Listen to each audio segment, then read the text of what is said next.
हाँ मनीषा, आप ले लो इसको आगे।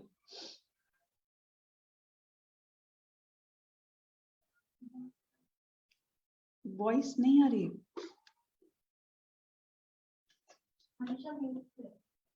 अच्छा मनीषा म्यूट पे है। अभी आपने शायद सबको म्यूट किया ना, तो मैं भी म्यूट हो गई। अच्छा अच्छा अच्छा, ओके। हाँ हाँ। हाँ, बोलो बोलो। तो जैसे अभी हम बात कर रहे हैं एटम की, तो ये सब जो भी ऑब्जर्वेशन आपने अभी बताई, ये सब हमने क्या किया है, बुक में पढ़ा है। कभी हमने एटम को फील नहीं किया है, देखा नहीं है, या फिर होता नहीं कि कोई भी चीज उसको कभी भी हमने महसूस नहीं किया है। तो जो भी हमने ये एटम के बारे में बोला, इनविजिबल बिल्डिंग ब्लॉक, ये सब हमने क्या किया है, हमेशा उन्हें उनके बारे में टेक्स्ट बुक नॉलेज है ये हमारी। तो अभी हम बात करते हैं एक कुछ एटम के इंटरेस्टिंग फैक्ट्स के बारे में। जैसे कि जो भी साइंटिस्ट ने एटम को डिस्कवर किया, उन्होंने कभी एटम को देखा ही नहीं।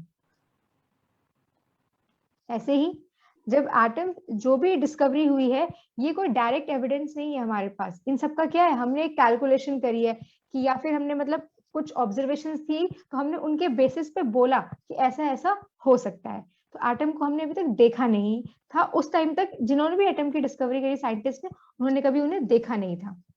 अब हम देख रहे हैं सामने एक कार है, तो क्या आप इस कार को डिस्क्राइब कर सकते हैं?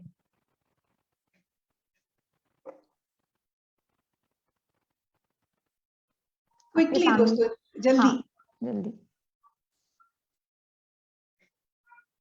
जो भी, हाँ येलो, जो भी येलो, आप जल्दी में बोल हाँ। सकते हैं इसके बारे में। मशीन, पर मशीन तो कहीं दिख नहीं रही Sunita. Yellow coloured car, sleek. हाँ, इसका बॉडी डिजाइन देख के आप बोल रहे हैं। हो सकता है इसमें मशीन लगी भी ना हो। हाँ मतलब हमें बाहर से दिखाई नहीं दे रहा ना इसके अंदर क्या है, जो ऊपर से एक येलो कलर दिखाई दे रहा है बस, और एक कार है, हम देख के बोल सकते हैं।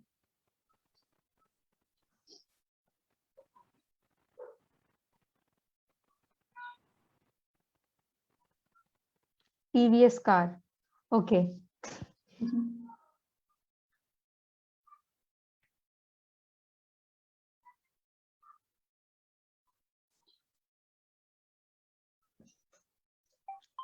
नॉर्मली हम जो हम देखते हैं वही हम डिस्क्राइब करते हैं।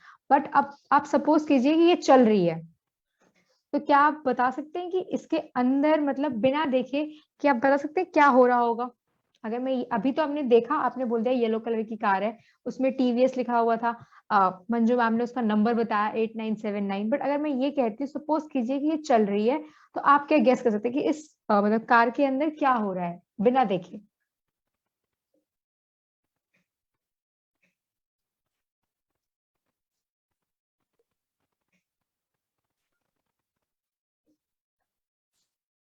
व्हील घूम रहे हैं, हाँ अगर ये चल रही है तो इसके पहिए घूम रहे होंगे। Oil consumption, combustion.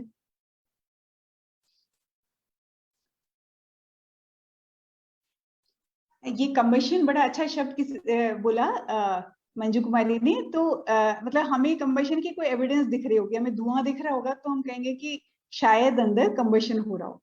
साउंड, अंदर साउंड आ रहा होगा तो हम कहेंगे अंदर शायद कोई चीज अंदर काम कर रही है जिसकी वजह से साउंड आ रहा है।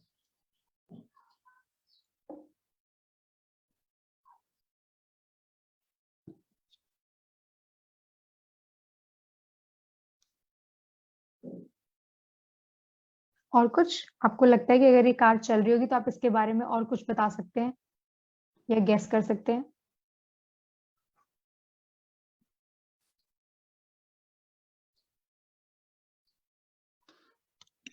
मोशन, हाँ, कि अगर ये मतलब रन कर रही है तो इसका मतलब जो कार है वो मोशन में है।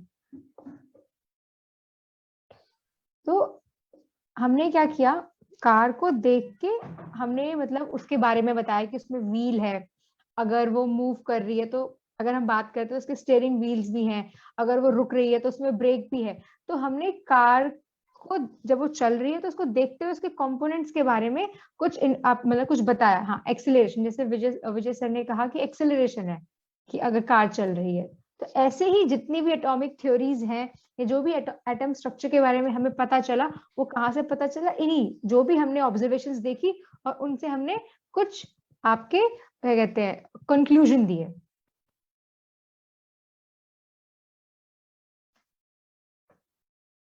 अब एटम की बात करते हैं, तो एटम कितना स्मॉल है? मनीषा, जो पिछली स्लाइड पे था वो एक बार दिखा दो, वो हाँ इम्पोर्टेंट स्टेटमेंट्स हैं। Okay, same is true about atoms और other extremely small entities we study. जितना हम ऑब्जर्व करते हैं उतना ही हम उसके बारे में और अच्छा अनुमान या फिर उसके बारे में और अच्छी तरीके से कंक्लूड कर पाते हैं। तो देखिए, ये हम इसलिए कह रहे हैं कि जब एटम शुरू में पता लगा था तब थोड़ी ना इलेक्ट्रॉन प्रोटॉन न्यूट्रॉन का पता था या उसके अंदर की शेल्स का तब थोड़ी ना पता था, लेकिन वो देखा तो जा नहीं सकता था। उसकी और ऑब्जर्वेशन करते करते करते करते मतलब धीरे धीरे धीरे धीरे उसके बारे में और बेहतर और बेहतर और बेहतर कंक्लूजन्स निकाले गए या गैसेस किए गए और वो धीरे धीरे और एक्यूरेट होते गए। वो जो जर्नी है, वो जर्नी अभी हम आपके सामने छोटे में पेश भी करने वाले हैं। हाँ, अब मनीषा गो ऑन।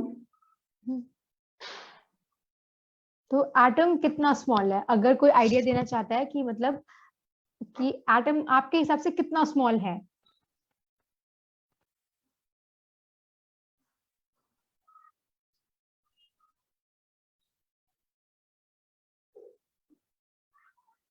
थोड़ा बहुत भी मतलब आप चैट पे लिख के बता सकते हैं कि मतलब हाँ इस ऑब्जेक्ट के बराबर है या इस इतना है, स्मॉलर देन अवर सेल्स। ओके, मंजू मैम ने बोला अपने सेल से भी छोटा है।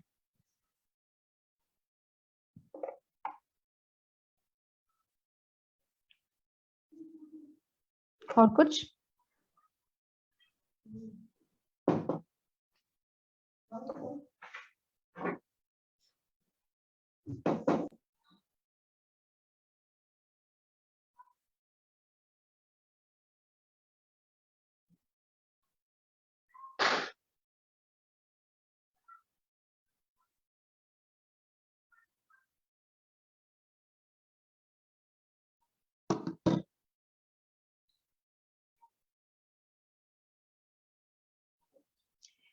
सुनील कुमार 1 एंगस्ट्रॉम बोल रहे हैं, तो लेकिन एंगस्ट्रॉम को आप कैसे डिस्क्राइब करेंगे? वो यूनिट भी जो है वो एटम के साइज को ध्यान रख के बनाई गई।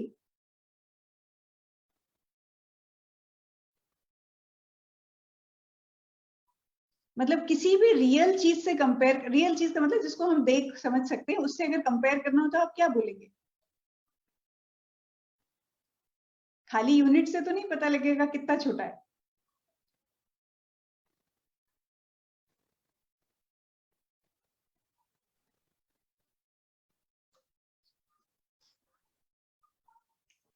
जैसे हम बात कर रहे हैं मतलब आप ऐसे देखिए ना कि मैं बोलती हूँ कोई ऑब्जेक्ट से कंपैरिजन करते हैं, जैसे मंजू मैम ने बोला कि हमारे सेल से भी छोटा है।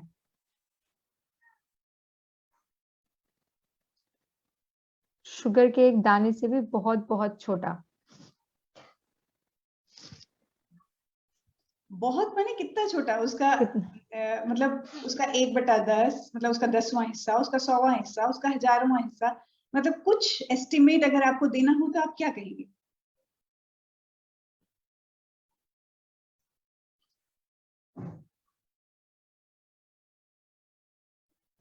असल में सच बात तो ये कि एटम्स जिस डायमेंशन में जाते हैं या जिस स्केल पर हैं, उसकी इमेजिनेशन हम सबके लिए बहुत ज्यादा कठिन है, बहुत ही ज्यादा कठिन है। वो इतना ज्यादा छोटा है कि बहुत ज्यादा कठिन है।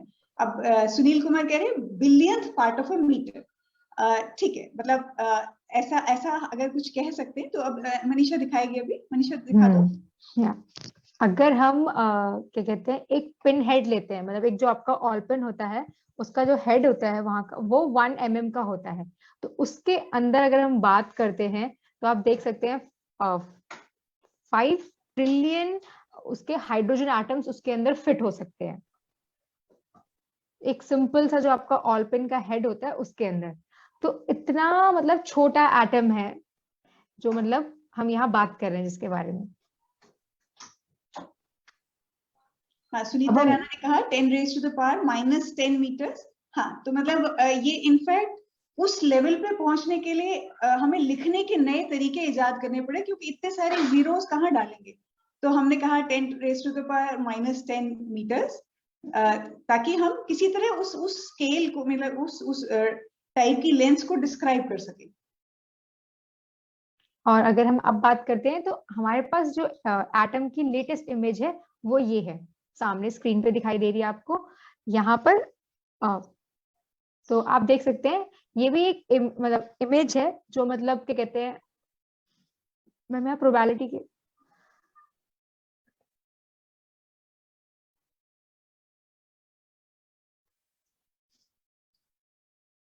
अब हम बात करते हैं तो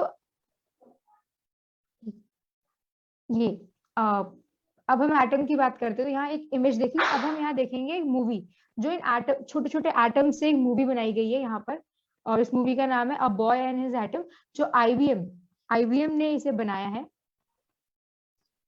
तो देखो एक चीज दोस्तों समझना जरूरी है, एक मिनट मनीषा, कि देखिए ये इमेज जैसे पीछे देखी आपने, ये कोई डायरेक्ट फोटोग्राफ नहीं है। डायरेक्टली हम एटम की फोटो नहीं ले सकते। मतलब जैसे हम पहले कह रहे थे कि एटम को पहले देखा नहीं गया था, आज हमने एक तरह से उसको इनडायरेक्टली उसकी ये इमेज ली है। ये डायरेक्ट फोटोग्राफ नहीं है, इसको एक विशेष बहुत स्पेशल मेथड्स यूज करके एटम कैसा है वो किसी एक स्क्रीन पर लिया गया है। तो वो ऐसा अभी दिख रहा है। और ऐसे ही मूवी के साथ भी है। मूवी के लिए बनाने के लिए भी आप देखेंगे कि आईबीएम, जैसे मनीषा कह रही थी कि एटम्स को मैनिपुलेट करके, मूव करके, मतलब एक पूरी फुल फ्लेजेड मूवी बनाई है जिसमें एक एक डॉट्स जो हैं वो एक एक एटम है। तो एटम्स को मूव किया गया है, एक एक एटम को। तो आज की डेट में हमारी टेक्नोलॉजी इतनी ज्यादा एडवांस हो चुकी है कि हम ये कर पाए हैं। अभी हम इसको देखेंगे पहले।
तो ये मूवी जो है, आपने देखा होगा, मूवी के एंड में लिखा हुआ है कि ये मूवी कैसे बनी थी। ये यूट्यूब पे उपलब्ध है और आप अगर देखेंगे तो मतलब बहुत हैरानी करने वाली चीजें आपको पता लगेंगी। कि मतलब इस मूवी को बनाने के लिए अंडरग्राउंड और पूरी वैक्यूम वाली लैब सेटअप करनी पड़ी, जहां वो जो पूरी तरह वाइब्रेशन से मुक्त थी, हवा से मुक्त थी।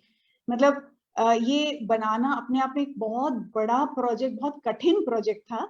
तो मतलब आप सोच ही सकते हैं कि एक एटम जो इतना ज्यादा छोटा होता है, एटम्स जो इतने ज्यादा छोटे होते हैं, उनको मैनिपुलेट करना कुछ आसान नहीं रहा होगा। क्योंकि आफ्टर ऑल जिस सरफेस पे एटम होंगे उस सरफेस, मतलब जिस सरफेस पे ये वाले एटम्स है वहां दूसरे एटम्स भी होंगे ही होंगे। तो मतलब और मजे की बात है, अगर आप ध्यान दें मूवी में हर हर डॉट के आसपास थोड़ा सा रिपल्स जैसे नजर आते हैं, वो असल में एटम्स की शेल्स हैं, मतलब उनकी ऑर्बिट्स हैं। तो खैर इस मूवी आप लोग जो इंटरेस्टेड हैं यूट्यूब पे जाके इसको बनाने की वो देखिएगा, कैसे कैसे बनाई गई इसके बारे में काफी इंटरव्यूज हैं, और बहुत फैसिनेटिंग स्टोरी है जिसके बारे में IBM लैब्स बहुत गर्व करता है। उनके लिए एक भारी भरकम अचीवमेंट है इस मूवी को बनाना। तो चलिए मनीषा आगे चल सकते हैं। तो अब जैसे स्टार्टिंग में जब मैंने पूछा था कि आपके दिमाग में एटम से क्या आता है, तो आप लोगों ने बताया था कि स्मॉलेस्ट पार्टिकल है। तो ऐसे ही पहले ही एटम को, जो एटम वर्ड है वो ग्रीक वर्ड से आया था, जिसका मतलब था इनडिविजिबल। तो वहां से ये एक अर्लियर थॉट था हमारे पास कि जो एटम है आपका वो इंडिविजिबल है और वो फर्दर डिवाइड नहीं हो सकता। बट क्या आपको लगता है सच में एटम इंडिविजिबल है?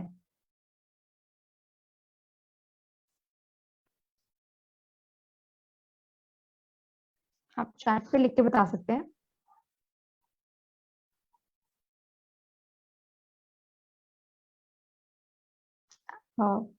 पुष्पा जी और मंजू जी बोल रहे हैं कि यस वो इंडिविजिबल है।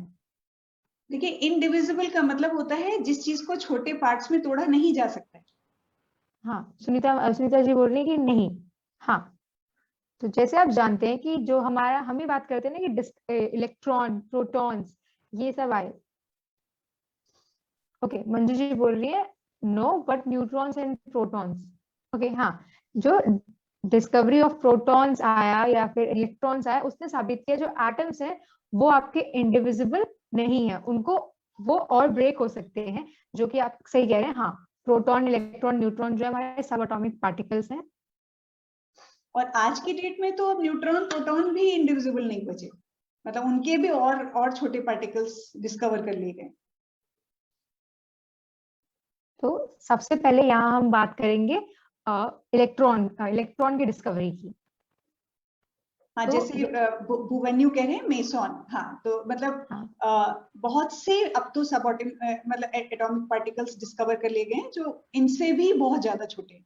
हाँ, कैरी ऑन। तो अभी हम एक वीडियो देखते हैं, फिर उसमें देखते हैं कैसे इलेक्ट्रॉन की डिस्कवरी हुई थी। This is a cathode ray tube. Inside there हाँ, आपके सामने ये एक कैथोड रे ट्यूब है, मतलब जिसको वायर, इलेक्ट्रिसिटी वायर से कनेक्ट किया गया है। इसकी तरफ एक पॉजिटिव टर्मिनल है और दूसरी तरफ आपका नेगेटिव टर्मिनल है। तो जैसे ही इसे हम वायर इलेक्ट्रिसिटी से कनेक्ट करते हैं, तो आपको सामने दिखाई दे रहा होगा एक बीम,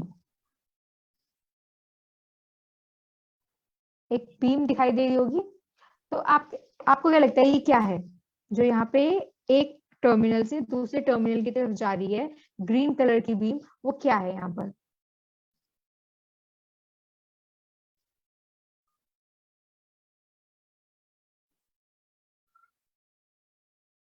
जैसे ही हमने इसे इलेक्ट्रिसिटी से कनेक्ट किया, तो एक टर्मिनल से दूसरी टर्मिनल की तरफ एक ग्रीन कलर की बीम जा रही है, सब एटॉमिक पार्टिकल्स। अच्छा, लेकिन दोस्तों, आपको तो यहाँ देख के तो कुछ नहीं पता लग रहा है कि ये सब एटॉमिक पार्टिकल्स हैं या कैथोड रेज हैं, ये तो आप आज जानते हैं। पर अभी अगर हम कहेंगे आपके ऑब्जर्वेशन क्या है, तो आप क्या कहेंगे? फ्लोरेसेंस।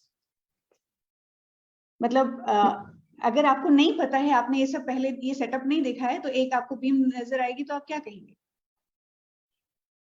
हाँ, ऐसा लगता है जैसे एक ये ब्यूटीफुल लाइट है या एक बीम ऑफ लाइट है। लाइट, ग्रीनिश लाइट है, एग्जैक्टली। तो अभी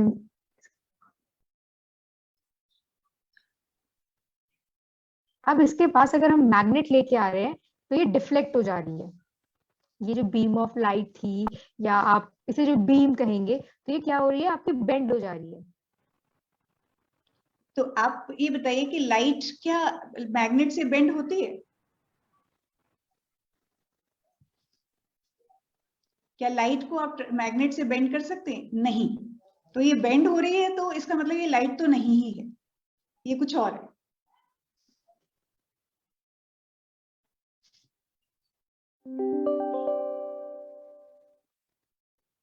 इसी एक्सपेरिमेंट से जे थॉमसन ने दो कंक्लूजन ड्रॉ किए आपके। पहला तो ये चीज, कि जो आपका, क्योंकि ये पॉजिटिव टर्मिनल क्या कहते हैं, ये आपका जो भी है जो बीम ऑफ लाइट है नेगेटिव टर्मिनल से पॉजिटिव टर्मिनल की तरफ जा रही है, इसका मतलब जो भी इसके अंदर है वो आपका क्या है, नेगेटिवली चार्ज पार्टिकल्स है, क्योंकि ये पॉजिटिव टर्मिनल की तरफ अट्रैक्ट हो रही है। दूसरा, ये बेंड हो रही है, तो आपका ये लाइट तो नहीं है। और ये जैसे करण सिंह ने कहा मैग्नेटिक मटेरियल, तो ऐसा मैग्नेटिक मटेरियल जरूरी नहीं है। हमें ये पता है, मतलब हमें वैसे फिजिक्स के दूसरे एक्सपेरिमेंट से पता है कि चार्जेस जो हैं, फ्लोइंग चार्जेस या बहते हुए चार्जेस मैग्नेट से इफेक्ट होते हैं, उन पे असर पड़ता है, वो डिफ्लेक्ट होते हैं। जैसे करंट भी फ्लोइंग ऑफ चार्जेस है, और वो मैग्नेट से करंट को भी इफेक्ट किया जा सकता है, मूव किया जा सकता है। तो ये जो है, क्योंकि मैग्नेट से असर इन पे पड़ रहा है, तो ये चार्जेस हो सकते हैं। और जैसा अभी मनीषा कह रही है कि नेगेटिव से पॉजिटिव को जा रहे हैं, इसलिए ये नेगेटिव चार्जेस होंगे, नेगेटिव टर्मिनल से निकल रहे हैं। और आप सब इसीलिए कह ही रहे हैं कि इलेक्ट्रॉन, हाँ, इसीलिए जब हमें ये पता चल गया कि ये नेगेटिवली चार्ज है और पॉजिटिव टर्मिनल की तरफ अट्रैक्ट हो रहे हैं, तो जे थॉमसन ने इन नेगेटिवली चार्ज पार्टिकल्स को एक नाम दिया, जो नाम था इलेक्ट्रॉन। तो 1897 में जे थॉमसन ने इलेक्ट्रॉन्स की डिस्कवरी की थी। इसी तरीके से ई गोल्डस्टीन ने 1886 में ही पॉजिटिवली चार्ज पार्टिकल्स को इसी तरीके से डिस्कवर किया था, और उस टाइम उन्होंने इन्हें सिर्फ कैनाल रे नाम दे दिया था, कैनाल रेज नाम दे दिया था, उन्हें प्रोटॉन टर्म कॉइन नहीं किया था। मगर इलेक्ट्रॉन की डिस्कवरी के बाद उन्होंने क्या किया, इन पॉजिटिवली चार्ज पार्टिकल्स को प्रोटॉन नाम दे दिया था।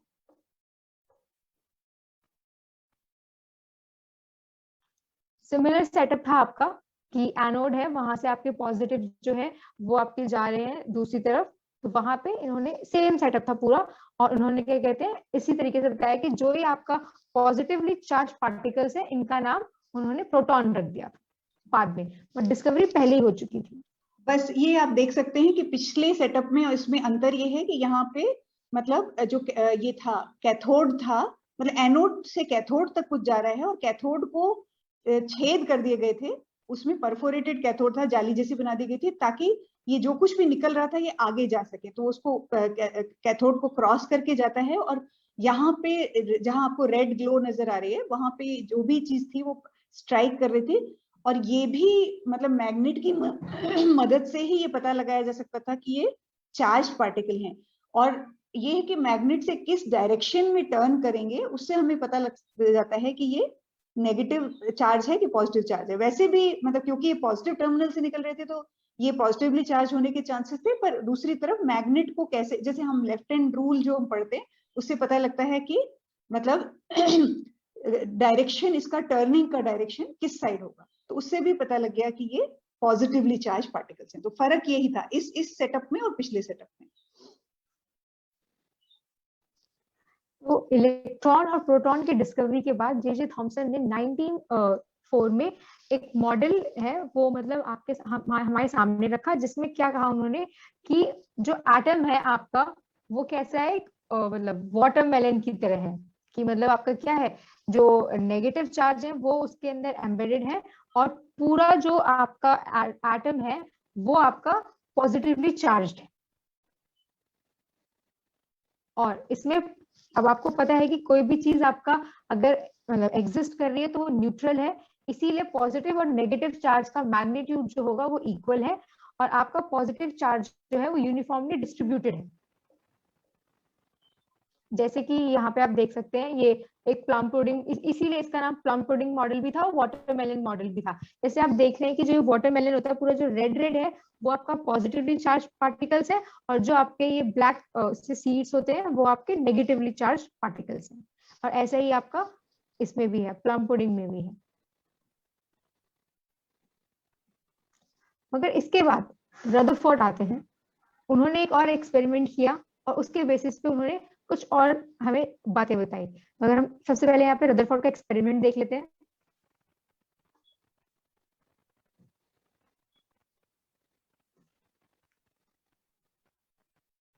ये अपरेटिस सेटअप है। इन्होंने क्या किया, यहाँ पर हमारा अल्फा पार्टिकल एमीटर लिया है। अल्फा पार्टिकल्स आप सब जानते हैं हैवी पार्टिकल्स होते हैं, और उसके बाद उन्होंने 2 स्लिट रखी ताकि जो बीम ऑफ अल्फा पार्टिकल्स है उसको जितना हो सके उतना कम ले जाया जा सके, मतलब उतनी कम वहां पे जा सके। उसके बाद उन्होंने क्या किया, एक राउंड शीट लगाई जिसपे उन्होंने चेक किया कि आखिर में अल्फा पार्टिकल्स जो निकल रहे हैं एमिटर से उनका आगे क्या हो रहा है। यहाँ से अल्फा पार्टिकल्स बीम निकल रही है, एक स्लिट को क्रॉस कर रही है, फिर ये और एक स्लिट को क्रॉस कर रही है। यहाँ पे उन्होंने गोल्ड फॉइल लगाया पतला सा।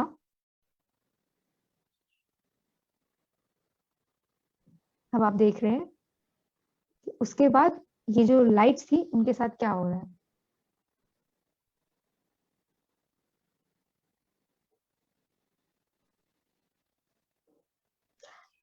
आप बता सकते हैं जो यहाँ से मतलब जो अल्फा पार्टिकल्स आए जिन्होंने गोल्ड फॉइल को स्ट्राइक किया तो उनके साथ यहाँ क्या हो रहा है,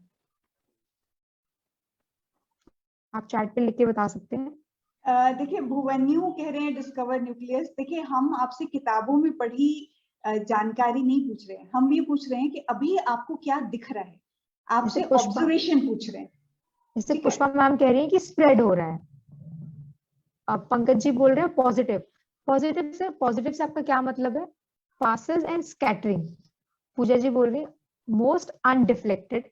ओके, तो सुनीता जी बोल रही है बहुत सारी ऐसा है जो अनडिफ्लेक्टेड है, मतलब वो आई और सीधा इस पे आर पार हो गई।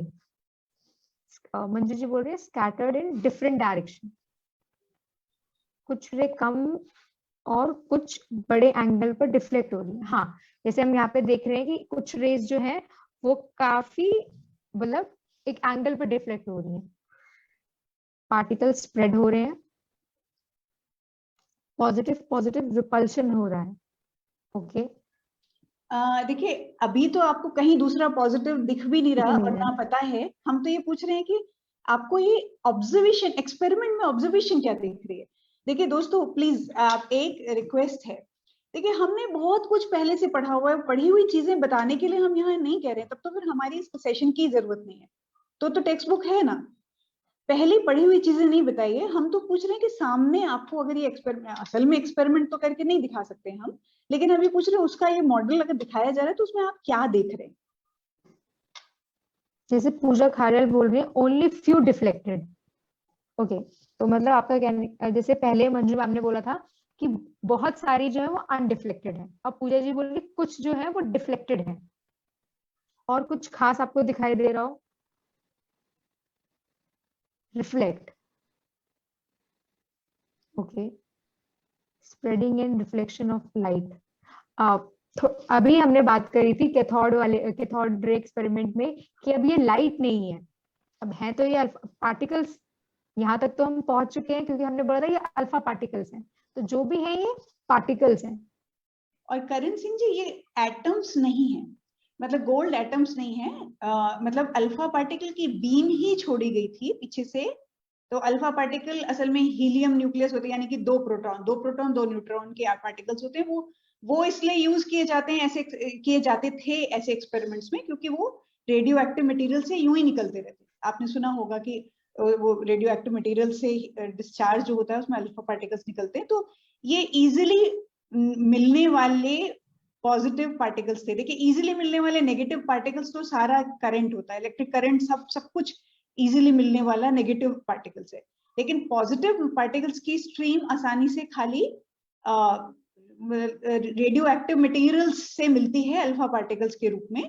तो अल्फा पार्टिकल्स की बीम यूज की गई थी। स्पेशली जनरेट करना काफी मुश्किल है, अगर आप स्पेशली जनरेट करना चाहें पॉजिटिव पार्टिकल्स की स्ट्रीम, तो इसीलिए ये यूज किए जाते थे, किया गया था इस एक्सपेरिमेंट में। और जैसा कि आपने देखा कि जब पॉजिटिव पार्टिकल्स की स्ट्रीम छोड़ी गई तो उसका ये हुआ, जैसा कि आप सबने बताया। अब आगे मनीषा बताएगी। हाँ, तो हमने यहाँ ये देखा या ऑब्जर्व किया कि जो मोस्टली आपके क्या कहते हैं अल्फा पार्टिकल्स थे वो फॉइल से पास हो गए विदाउट एनी डिफ्लेक्शन। कुछ थे जो कुछ एंगल पर डिफ्लेक्ट हुए और वेरी फ्यू, मतलब बहुत ज्यादा कम थे जो नंबर्स में, वो क्या हुए आपके बाउंस बैक हुए। आपने देखा था वहां पर कि 1 या 2 ही थे जो पूरे कंप्लीटली मतलब वापस उस तरफ आए थे जिस डायरेक्शन से आपके एमिटर अल्फा पार्टिकल एमिटर था, या आप कहते हैं 180 डिग्री पे। ये देख रहे हैं आप यहाँ पर उसी चीज का मतलब पिक्चर है कि मोस्टली क्या है आपके अनडिफ्लेक्टेड है, कुछ जो है आपके कुछ एंगल पे डिफ्लेक्ट हो रहे हैं, और कुछ जो है आपके अल्फा पार्टिकल्स वो आपके क्या कर रहे हैं, बाउंस बैक हो जा रहे हैं। तो अगर हम ये पिक्चर सामने रखते हैं और फिर हम आपको, अब मैं कह रही हूँ आपसे कि आप प्रिडिक्ट करिए जो एक गोल्ड फॉइल है तो इसका जो एटम है वो कैसा है। अगर हम बात करते हैं यहाँ पर हमने देखा कि जो अल्फा पार्टिकल्स हैं आपके वो इन एटम से मोस्टली क्या कर रहे हैं, आपके अनडिफ्लेक्टेड पास हो जा रहे हैं। तो यहाँ से अगर आप कहना चाहेंगे एटम के बारे में तो आप क्या कहेंगे? जो गोल्ड फॉइल है वो बहुत सारे एटम्स की लेयर है, कई सारे एटम्स की लेयर्स लगी हुई हैं और जिसके जरिए ये बीम पास हो रही है। तो अब जैसे बहुत सारी बीम अनडिफ्लेक्टेड चली गई एटम्स के जरिए, एटम्स की पूरी पूरी लेयर्स के जरिए, कई सारी लेयर्स के जरिए, तो एक चीज क्या कही जा सकती है? पुष्पा ठाकुर कह रही है न्यूट्रल। देखिए पुष्पा ठाकुर, न्यूट्रल तो जरूरी नहीं है, न्यूट्रल जरूरी नहीं है। करण सिंह ने कहा lots of empty space.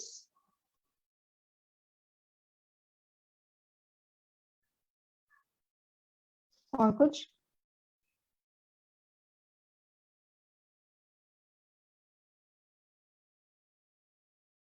Positive area is less.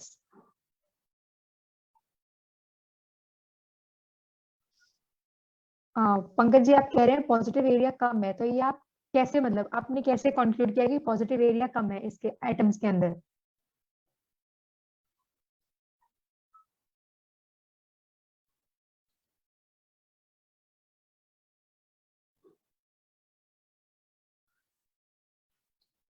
Karan Singh कह रहे हैं समथिंग डेंस इन सेंटर। ये बात आप कैसे कह सकते हैं? Positive rays bounce back. Manju Kumari कह रही है empty space is there.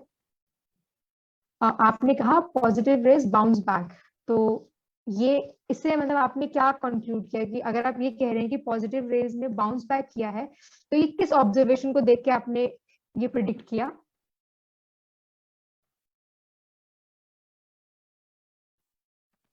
Sunita Rana कह रही है central positive area very small, He2 positive strike and came back. Okay.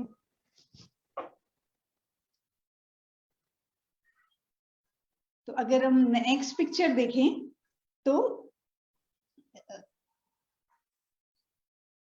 अगर हम यहाँ बात करते हैं, अगर मोस्टली अल्फा पार्टिकल्स आपके गोल्ड फॉइल से पास होके जा रहे हैं, इसका मतलब ये है कि जो आपके एटम्स है उसके अंदर बहुत ज्यादा एम्प्टी स्पेस है कि वो बिना किसी से टकराए आपके बाहर चले। कुछ जो है आपके वो क्या कर रहे हैं, कुछ एंगल से डिफ्लेक्ट कर रहे हैं। इसका मतलब क्या है कि कुछ तो पॉजिटिव है, तभी तो आपका पॉजिटिव रिपेल कर रहा है, राइट? तो वो कुछ एंगल पर डिफ्लेक्ट हो रहे हैं। बट हमने यहाँ देखा कि कुछ ऐसे पार्टिकल्स भी थे जो कंप्लीटली बाउंस बैक हो रहे थे। इसका मतलब क्या है कि बीच में कुछ ऐसा बहुत हैवी है, क्योंकि हमें पता है अल्फा पार्टिकल्स बहुत हैवी हैं, तो कुछ ऐसा तो हैवी है जो उन्हें वापस भेज रहा है। देखिए इसमें एक मिनट मनीषा पीछे जाना। देखिए इसमें राइट हैंड साइड पे आपको दो चीजें दिखाई गई। अगर थॉमसन का जो मॉडल था, प्लम पुडिंग मॉडल, या जिसको हम वाटरमेलन तरबूज जैसा अगर एटम होता जिसमें पॉजिटिव चार्ज पूरा स्प्रेड होता और नेगेटिव चार्ज कंसेंट्रेटेड होता, तो क्योंकि पॉजिटिव चार्ज पूरा स्प्रेड आउट, बराबर से स्प्रेड आउट होता, तो ये जो हैवी पॉजिटिवली चार्ज पार्टिकल थे ये रिपेल नहीं हो पाते। ये उस थिनली स्प्रेड पॉजिटिव चार्जेस के जरिए क्रॉस करके निकल जाते, क्योंकि काफी भारी थे तो एक तरह से ये मतलब चाहे माइल्ड रिपल्शन महसूस भी करते, लेकिन क्योंकि भारी भरकम थे तो धड़ धड़ धड़ धड़ मार के इसको क्रॉस कर जाते गोल्ड फॉइल को। गोल्ड यहाँ पे मतलब ऊपर वाला चित्र यही चीज दिखा रहा है कि ये एक्सपेक्टेशन थी, ये एक्सपेक्टेशन थी कि अगर प्लम पुडिंग मॉडल या वो उसका मॉडल सही था, अगर ये थॉमसन का, तो ये होना चाहिए था। लेकिन ऐसा नहीं हुआ। हुआ क्या कि बहुत सारे तो पार कर गए। तो इसका मतलब ठीक है, वो मतलब पॉजिटिव चार्ज मतलब स्प्रेड आउट भी हो सकता था या कंसंट्रेटेड भी हो सकता था, बहुत सारे पार कर गए, तो पार करने की तो उम्मीद थी ही, पहले भी उम्मीद थी कि पॉजिटिव चार्ज बहुत फैला हुआ है, अब इसलिए पार कर जाएंगे, तो पार तो करे, लेकिन डिफ्लेक्ट हुए, यानी कुछ एंगल्स पे डिफ्लेक्ट हुए, है ना, वो उम्मीद नहीं थी।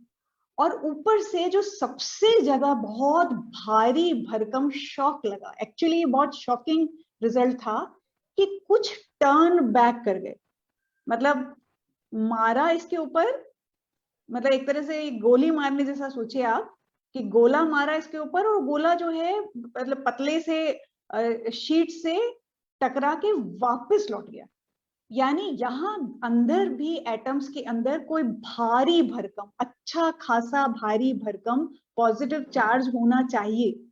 अगर भारी भरकम पॉजिटिव चार्ज नहीं है तो वो वापस नहीं लौटा पाएगा, यानी पॉजिटिव चार्ज कंसंट्रेटेड है कहीं पे एटम के अंदर, वो नजर आया, वो इस एक्सपेरिमेंट का कंक्लूजन था। नेक्स्ट स्लाइड दिखा दो मनीषा।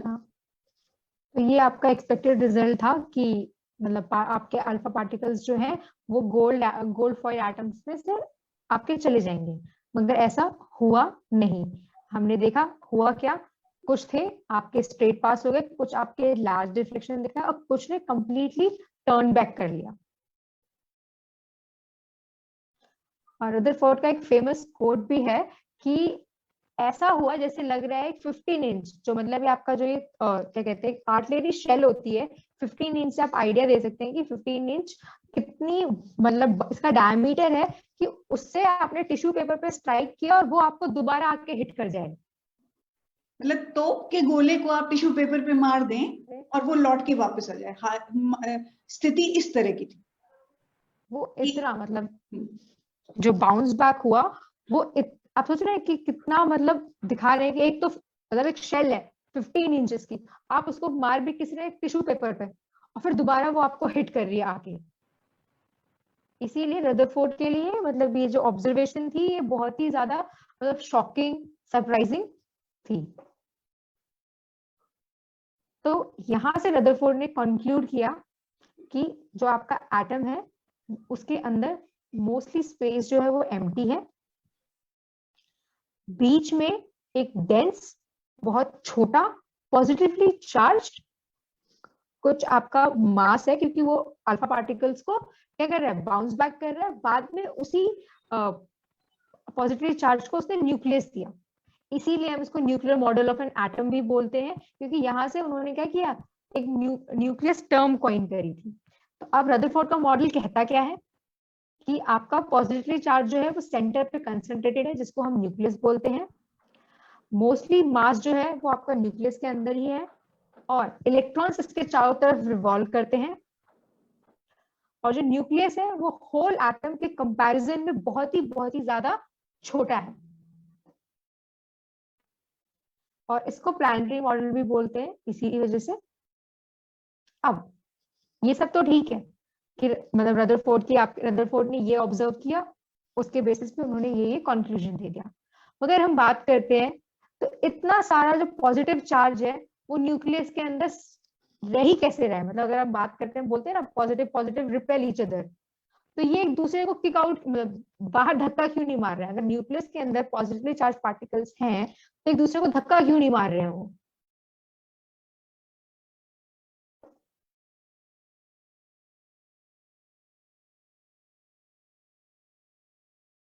आप चार्ट पे लिख के बता सकते हैं।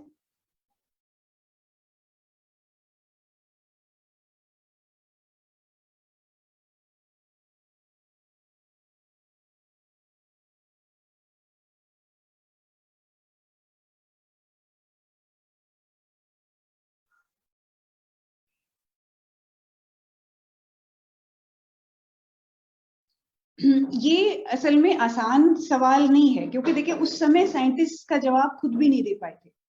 अब सुनीता राणा कह रही है कि centripetal and centrifugal forces balance each other. Sunita Rana, ये सेंट्रीपिटल और सेंट्रीफ्यूगल पहली बात तो एक दूसरे को बैलेंस नहीं करते हैं, सबसे बड़ी फिजिक्स की एक बहुत बड़ी मिसकॉन्सेप्शन यही है। लेकिन सेंट्रीपिटल और सेंट्रीफ्यूगल फोर्सेस ये सर्कुलर पाथ्स में रहने वाली चीजों पे अप्लाई करते हैं, यानी प्रोटॉन और न्यूट्रॉन पे अप्लाई नहीं करते। न्यूक्लियस के अंदर कोई चीज सर्कुलर पाथ्स पे नहीं है, वहां पे ये फोर्सेस तो वैसे भी नहीं होंगे, और यूं भी अदरवाइज अगर ये दोनों फोर्सेस एक दूसरे को बैलेंस ही कर देते तो दोनों एक दूसरे को खत्म कर देते, तो फिर होते ही नहीं, फिर ये इनका कोई फर्क ही नहीं पड़ता। तो ये तो पहले ही बहुत बड़ा एक मिसकॉन्सेप्शन है कि सेंट्रीफ्यूगल फोर्स असल में कुछ नहीं होता है, होता ही नहीं है, it is an imaginary force. ये क्यों लिखा जाता है या लिया जाता है उस पर हम किसी और सेशन में बात करेंगे, लेकिन वो यहाँ पे अप्लाई नहीं करता। मंजू कुमारी कह रहे हैं they might be covered with something, पर मंजू कुमारी कोई तो चीज ऐसी मिली नहीं थी जो न्यूक्लियस के बाहर कोई छिलका जैसा हो या कुछ कवरिंग हो। काहे की कवरिंग होगी? आफ्टर ऑल भाई जब एटम ही हम कह रहे हैं कि पॉजिटिव और नेगेटिव चार्जेस से मिलकर बना है, तो काहे से कवर होंगे? मतलब ऐसा किसी ने भी नहीं कहा कि कभी न्यूक्लियस जो है किसी चीज से कवर्ड होता है। आप शायद सेल के न्यूक्लियस की बात कर रही हैं। भुवान्यू मेरे से डायरेक्ट मैसेज में कह रहे हैं कि पाई मेजॉन होते हैं। भुवान्यू ये तो देखिए फिर वही बात है, एक तो पहली बात पब्लिक मैसेजेस में लिखिए, दूसरी बात ये है कि देखिए जो चीजें अब आप आज के उस समय जब ये क्वेश्चंस उठाए गए थे उस समय पाई मेजॉन का कुछ पता नहीं था, तो उस समय के क्वेश्चंस हैं, ये हिस्टोरिकल क्वेश्चंस हैं कि आखिरकार पॉजिटिव चार्जेस इकट्ठे रह ही कैसे सकते। मनोज चौहान बोल रहे हैं कुछ अट्रैक्टिव फोर्सेस थी जो रिपल्शन को डोमिनेट कर रही थी। तो ये आंसर आज की डेट में हम जानते हैं, उस समय आंसर नहीं था। अब नेक्स्ट क्वेश्चन पे आ जाओ। नेक्स्ट क्वेश्चन ये था अनअकाउंटेड मास। जब एटम का मास निकाला गया, और जो मास क्योंकि हमें पता था जो एटम है आपका प्रोटॉन और इलेक्ट्रॉन से मिलके बना है, जब इनका मास हमें ऑलरेडी पता था प्रोटॉन और इलेक्ट्रॉन्स का, जब कैलकुलेट किया गया तो जो प्रोटॉन प्लस न्यूट्रॉन का मास आया, प्रोटॉन प्लस इलेक्ट्रॉन का मास आया, और जो एक्चुअल मास ऑफ एटम आया उसमें बहुत ज्यादा डिफरेंस था। तो जो एक्स्ट्रा मास आया एटम का उसके बारे में भी मतलब एक क्वेश्चन मार्क बन गया कि वो एक्चुअल मास आया कहां से। ये दो क्वेश्चंस थे जो रदरफोर्ड के एक्सपेरिमेंट के बाद आपके सामने आए, और इनके बारे में भी हम बाद में बात करेंगे। अब तो अगर हम बात करते हैं कि न्यूक्लियस जो है वो कितना स्मॉल है, हमने कह तो दिया कि मतलब आपका जो न्यूक्लियस है वो सेंटर में लोकेटेड है, बहुत छोटा है, बहुत डेंस है, बट कितना छोटा? अगर हम एक कंपेयर करें, जैसे हमने बोला था कि एक पिन हेड है, उसके ऊपर आपके इतने ट्रिलियंस एटम्स होते हैं, उसी हिसाब से अगर हम बात करते हैं न्यूक्लियस जो है वो कितना स्मॉल है एटम के कंपैरिजन में।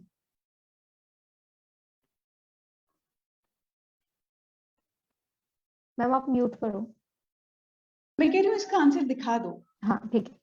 अगर हम एक फुटबॉल ग्राउंड देखते हैं तो फुटबॉल ग्राउंड के अंदर अगर हम एक छोटा सा सेंटर में एक मटर का दाना रखें, जैसे आपको रेड बॉल दिख रहा है वो छोटा नहीं हुआ है, वो आप ये सोचिए कि एक फुटबॉल ग्राउंड है, उसके अंदर आप बीच में एक छोटा सा हरा मटर का दाना रख दे, तो न्यूक्लियस जो है वो एटम के कंपैरिजन में इतना छोटा, प्लस आपको पता है कि मटर का दाना कितना डेंस होता है, तो इतना वो डेंस है।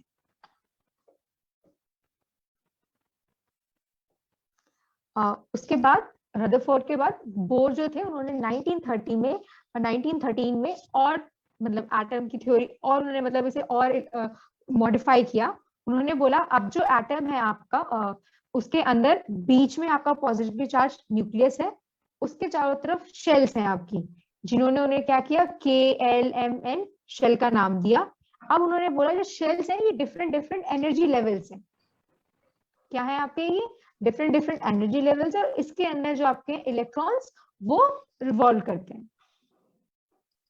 ध्यान दीजिए कि इसमें और उसके पहले का जो मॉडल था उसमें बहुत क्लियर अंतर है। इसके पहले का मॉडल ध्यान दीजिए तो ये सारे के सारे इलेक्ट्रॉन्स एक ही लेवल पे मतलब एक ही दूरी पे रिवॉल्व कर रहे हैं। प्लैनेटरी मॉडल सबसे पहले मतलब रदरफोर्ड ने जो दिया था वो ऐसा मॉडल था, लेकिन अब बोर ने कहा कि नहीं ये एक ही डिस्टेंस पे नहीं है प्लैनेट्स की तरह, ये अलग अलग ऑर्बिट्स में मतलब अलग अलग डिस्टेंसेस पे हैं, इन जिनको KLMN वगैरह बोला गया। तो ये एक अब बोर का मॉडिफिकेशन था और अब मतलब हम आगे देखेंगे कि ये कैसे स्टैब्लिश हुआ। हाँ, और चैट पे किसी ने बोला कि क्रिकेट बॉल एक स्टेडियम के अंदर, एग्जैक्टली मतलब हाँ, बट क्रिकेट बॉल तभी भी एक बहुत थोड़ा बड़ा है। अगर हम एक मटर का दाना और क्रिकेट बॉल को कंपेयर करते हैं तो आपका क्रिकेट बॉल तभी भी बड़ा है, न्यूक्लियस उससे भी बहुत छोटा है।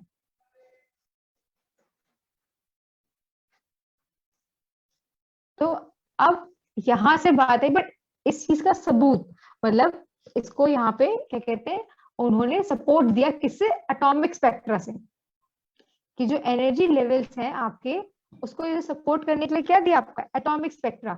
अब एटॉमिक स्पेक्ट्रा होता क्या है, पहली बात ये तो हमने ये देखा है, जब अभी आपने ये क्या कहते हैं लाइट्स का स्पेक्ट्रा देखा होगा कभी, जो विबग्योर में टूट जाता है, तो आपने देखा है violet, indigo, blue, yellow, orange, red, ये क्या है, कॉन्टिन्यूअस आपके जुड़े हुए होते हैं। मतलब अगर हम देखते हैं तो आप ये देख रहे हैं, ये क्या है आपका कॉन्टिन्यूअस स्पेक्ट्रा है, इनके बीच में आप डिफरेंस पता नहीं कर सकते, या फिर आप ये नहीं देख सकते कि कब किससे अलग हो रहा है।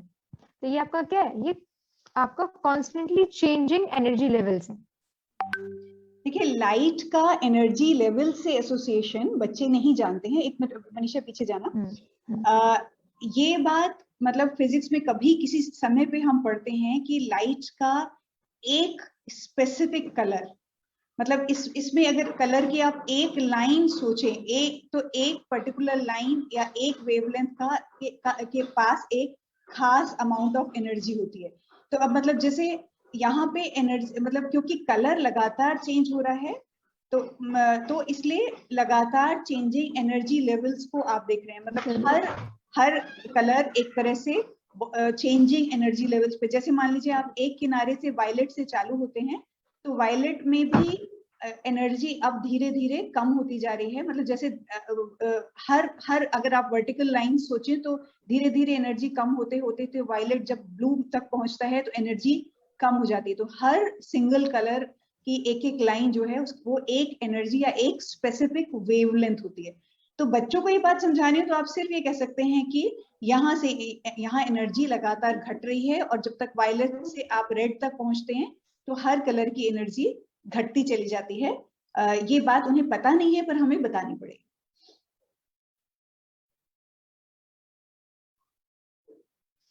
और जो बोर ने बोला कि हमारे पास क्या है, फिक्स्ड एनर्जी लेवल्स है, तो यहाँ पे आप देख रहे हैं कि कुछ आपको मतलब रेड आपका रेड पोर्शन दिखाई दे रहा है, फिर ब्लैक है, फिर रेड पोर्शन है, फिर बहुत मतलब आपका ब्लैक है, फिर येलो पोर्शन है। ऐसे ही आप देख रहे हैं यहाँ पे क्या है, एक कॉन्टिन्यूस पैटर्न नहीं बन रहा आपका, जैसे आपने अभी पिछली वाली स्लाइड में देखा कि कॉन्टिन्यूस है, मगर यहाँ पे आप देख रहे हैं कि डिस्क्रीट है, मतलब आपके अलग अलग है ये एनर्जी लेवल्स।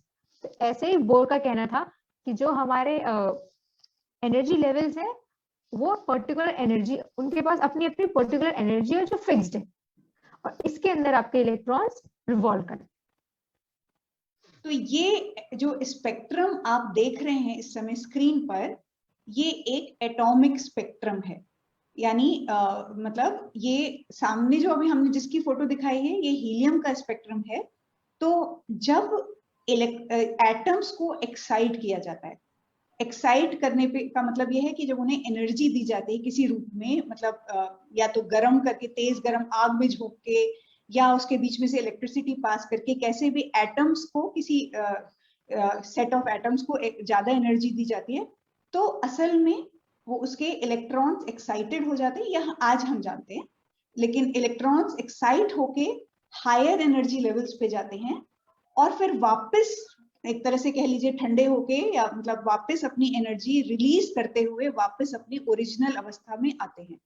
तो जब ये एनर्जी रिलीज करते हैं वो हमें एक स्पेक्ट्रम के रूप में फिक्स ये स्पेसिफिक लाइंस के रूप में दिखता है, अलग अलग कलर्स की अलग अलग लाइंस।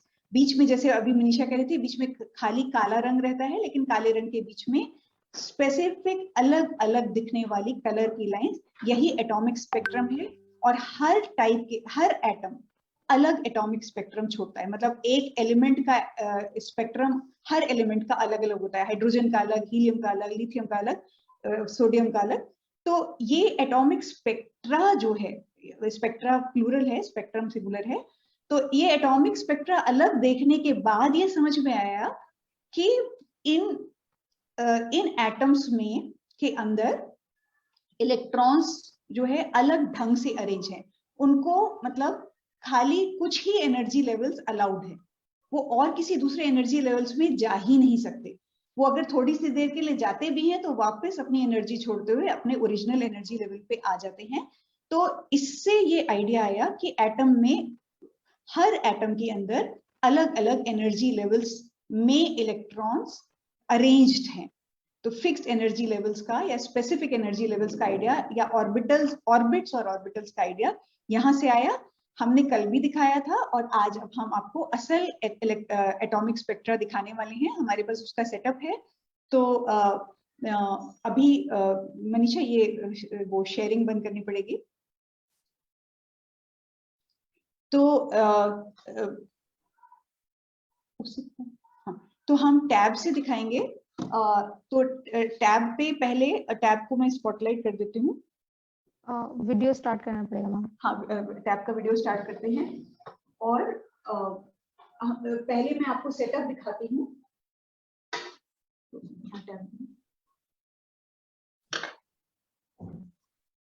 कैमरा चेंज कर दे। हाँ, ये जो आपको इस समय एपरेटस दिख रहा है, ये मतलब जस्ट पावर सप्लाई है। जैसे कि मतलब एक ट्यूबलाइट में भी एक ब्रैकेट होता है जिससे पावर आती है, और ये जो हम अभी ट्यूब्स दिखाने वाले हैं ये हमारे पास हाइड्रोजन और हीलियम दोनों की है। तो मैं आपको ये रही हीलियम की डिस्चार्ज ट्यूब, जो मतलब एक तरह से आप समझ लीजिए कि ट्यूबलाइट जैसी ही है, इसमें हीलियम गैस भरी है। उसको मैं इस पावर सप्लाई में लगाने वाली हूँ। ये मैंने लगा दिया और अब जो है हम इसको प्लग लगा देंगे।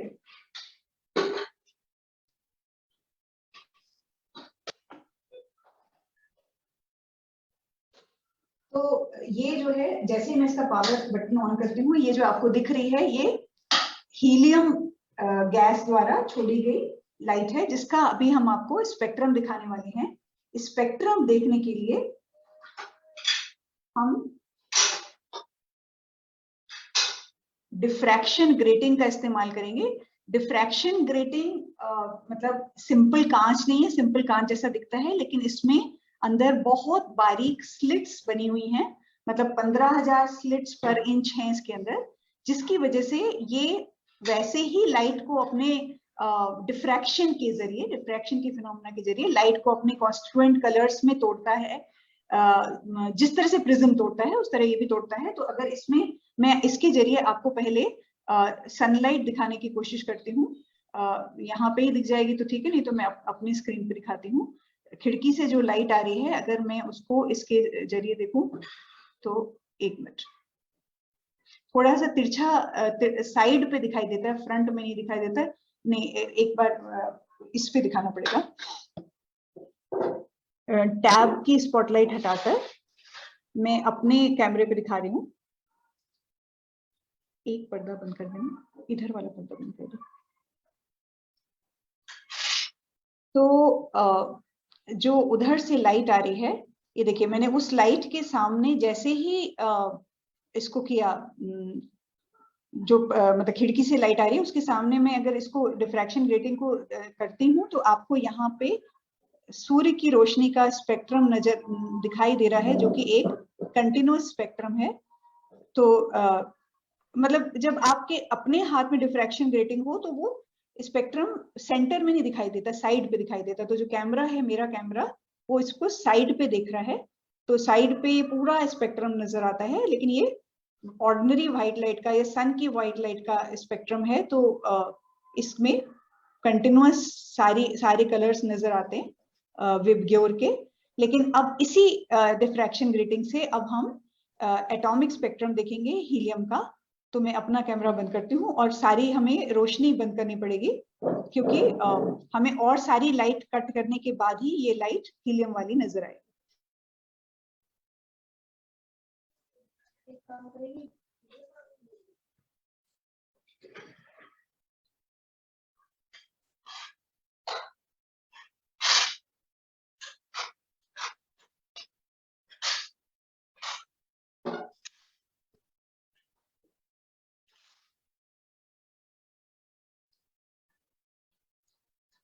तो अब हमने अंधेरा कर दिया है और अब मैं ये हीलियम की लाइट ऑन करती हूँ और अब मैं इसके सामने डिफ्रैक्शन ग्रेटिंग रख रही हूँ और टैब को इधर उधर करना पड़ेगा, नहीं तो मेरे हाथ में दे दे।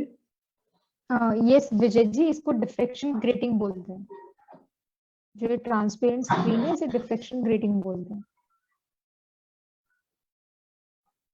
तो ये जो है हीलियम का स्पेक्ट्रम आपको डिफ्रैक्शन ग्रेटिंग में एक साइड पे नजर आ रहा है इस समय। नहीं दिख रहा है, साफ दिख रहा है, उधर उधर वहां दिख रहा है। तो ये देखिए दोनों साइड पे हीलियम का स्पेक्ट्रम, और क्या है कि आंखों से और ज्यादा साफ नजर आता है। जैसे जो लाइन, क्योंकि बहुत ब्राइट लाइट है इसलिए आपको थोड़ी फैली हुई नजर आ रही है, लेकिन अगर आप डायरेक्टली आंखों से देखें तो एकदम साफ क्लीन सिंगल लाइंस नजर आती हैं और दोनों साइड पे नजर आती हैं। मतलब इस साइड पर भी और दूसरी साइड पर भी, मतलब मैं दूसरी साइड पे ले जाऊं इसको तो दूसरी साइड पे भी, दोनों साइड पे, मतलब सेंटर से नहीं, एक साइड से और दूसरी साइड से ये लाइट नजर आती है, जो हीलियम का कैरेक्टरिस्टिक सिग्नेचर स्पेक्ट्रम है। हर एलिमेंट का स्पेक्ट्रम अलग होता है क्योंकि उस एलिमेंट के इलेक्ट्रॉन्स को जो इलेक्ट्रॉनिक जो एनर्जी लेवल्स अलाउड होते हैं वही नजर आते हैं। तो एलिमेंट्स को पहचानने का यही तरीका होता है। मतलब दूर पे कोई एलिमेंट है स्टार्स में या कहीं पे भी गैलेक्सीज में, किसी भी डिस्टेंट ऑब्जेक्ट में, उसको पहचानने का तरीका है कि उसके स्पेक्ट्रम को देखा जाए। तो अभी हमने आपको हीलियम का दिखाया, अब नेक्स्ट हम आपको हाइड्रोजन का दिखाएंगे और आप देख सकेंगे कि हीलियम और हाइड्रोजन के एटॉमिक स्पेक्ट्रा अलग अलग होते हैं। तो अभी मैं ट्यूब को निकाल दे रही हूँ और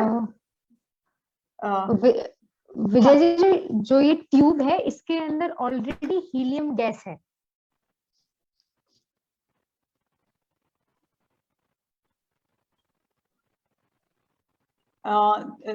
तो इस पे जो क्वेश्चंस आ रहे हैं पहले मैं वो समझा देती हूँ, फिर उसके बाद आगे दिखाते हैं। तो जैसे हीलियम की हमने हीलियम डिस्चार्ज ट्यूब के नाम से बाजार से खरीदी है, मतलब किसी साइंटिफिक इक्विपमेंट शॉप से खरीदी है।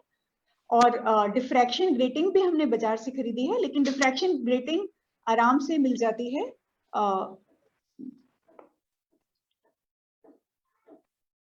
डिफ्रैक्शन ग्रेटिंग तो इजीली मिलती है। और मतलब यहाँ दिल्ली में तो जैसे जो थोक के बाजार में काफी सस्ती मिलती है, 200 रुपए की मिल जाती है। वैसे कल ही एक्चुअली मैं ये सोच रही थी कि डिफ्रैक्शन ग्रेटिंग ना हो तो क्या कर सकते हैं, तो खुद ऐसा एक इनफॉर्मल ये स्पेक्ट्रोमीटर का काम कर रही है। मतलब स्पेक्ट्रोमीटर का मतलब कि स्पेक्ट्रम दिखा रही है, एटॉमिक स्पेक्ट्रम। तो कल ही मैंने YouTube पे देखा कि खुद ऐसा स्पेक्ट्रोमीटर इनफॉर्मल कैसे बनाया जा सकता है। वो सीडी को इस्तेमाल करके, किसी भी वेस्ट सीडी को इस्तेमाल करके एक ट्यूब के अंदर, कागज की ट्यूब के अंदर सीडी को फिट किया जाता है। तो उससे सीडी के ऊपर भी, क्योंकि बहुत बारीक खांचे होते हैं, वो भी डिफ्रैक्शन ग्रेटिंग का काम करते हैं और उनसे भी देखा जा सकता है। इनफैक्ट इस फिनोमेना को भी हम कोशिश करेंगे कि डिफ्रैक्शन उसके जरिए देखा जा सके, अगर डिफ्रैक्शन ग्रेटिंग ना हो तो। बल्कि अभी भी एक सीडी लेके ट्राई किया जा सकता है शायद। लेकिन ये है कि ट्यूब के अंदर, ट्यूब इसलिए लेनी पड़ती है कि आसपास की सारी लाइट काटनी पड़ती है, पर अगर हम आसपास की सारी लाइट ना काटें तो एकदम अंधेरा करके शायद दिख जाए, वो भी अभी ट्राई कर सकते हैं। ये मैम पूछ रही हैं, नहीं विजय जी पूछ रहे हैं, different tubes for different elements. हाँ, नॉर्मली गैसेस की ट्यूब्स मिलती हैं ये। मतलब जैसे हमारे पास हीलियम, हाइड्रोजन, नियॉन और ऑक्सीजन 4 हैं। ये भी बहुत महंगी नहीं थी, मतलब 500 रुपए करीब करीब की एक ट्यूब थी, लेकिन जो इसका पावर सप्लाई था वो थोड़ा महंगा था, वो 2500 करीब का था। लेकिन हम अभी ही आपको एक दूसरा तरीका दिखाने वाले हैं, जिस तरीके से मतलब क्लासरूम में बिना इस इक्विपमेंट के भी आप बच्चों को एटॉमिक स्पेक्ट्रम दिखा सकते हैं। मतलब इतना बढ़िया तो नहीं दिखता, लेकिन फिर भी दिख जाता है। मैं अब भी आपके सामने ही सीडी से पहली बार ट्राई कर रही हूँ। एक सीडी निकालनी पड़ेगी।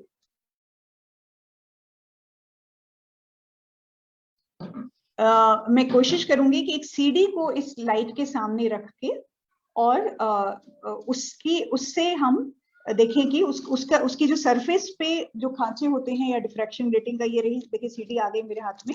इसकी जो शाइनी साइड होती है वहीं पे खांचे बने होते हैं, खांचों में ही सारा डेटा लिखा होता है, तो वो भी डिफ्रैक्शन ग्रेटिंग का काम करता है। ये तो हमें पता ही है, तभी तो हमें सीडी ऐसे रंग बिरंगे कलर्स में दिखती रहती है। हमें स्पेक्ट्रम ऑर्डिनरी लाइट का वैसे ही दिख रहा है, लेकिन क्या हम इसके जरिए एटॉमिक स्पेक्ट्रम देख सकते हैं? अब एकदम अंधेरा करके देखना पड़ेगा, तो वो भी ट्राई करते हैं दोस्तों।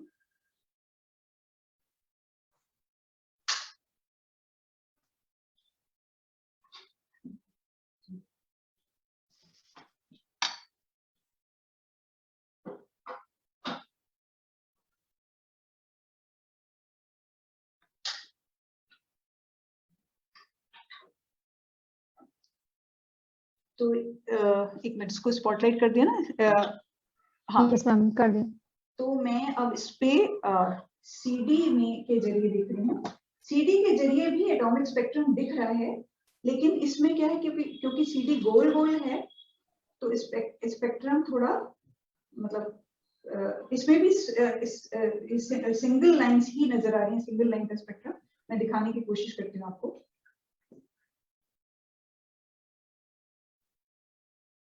जैसे आपको थोड़ी सी स्मज्ड दिखेंगी, मतलब आपस में मिली हुई, पर मुझे अलग अलग नजर आ रही है। मैं एंगल देखती हूँ, किस एंगल पे इनको अलग अलग देखा जा सकता है।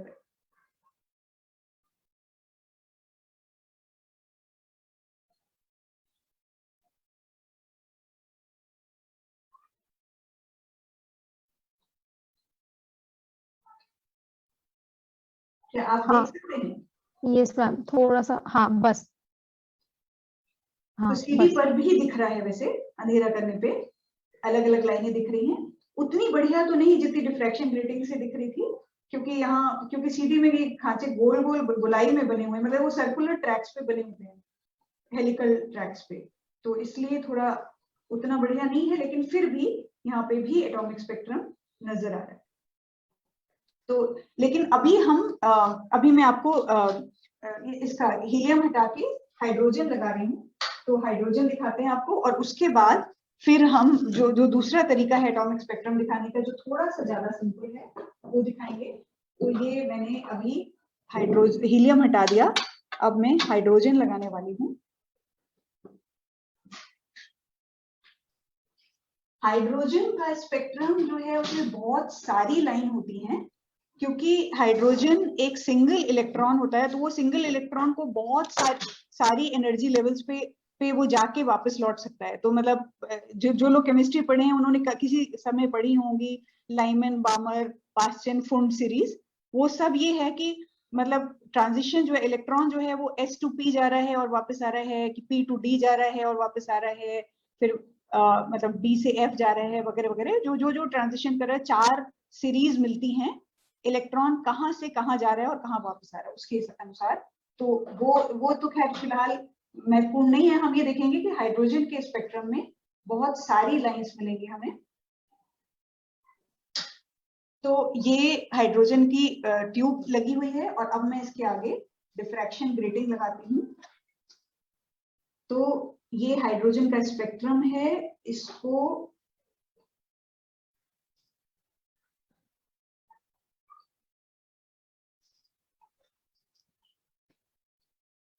अब इस समय ये काफी मतलब इसमें बारीक बारीक बहुत सारी लाइंस हैं, इसलिए स्क्रीन पे बहुत ज्यादा स्मज्ड आ रहा है। एक मिनट फिर से,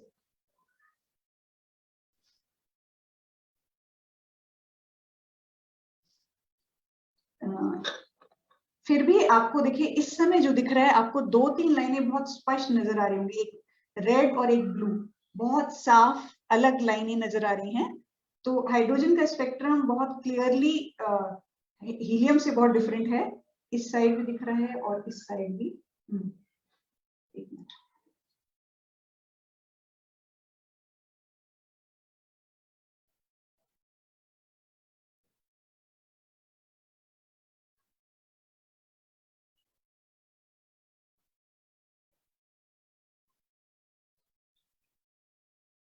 आपको इस एंड पे मैं दिखाने की कोशिश कर रही हूँ।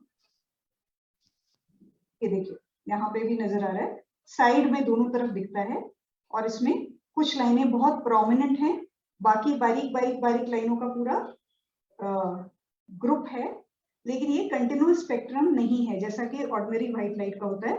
वैसा नहीं है, ठीक है।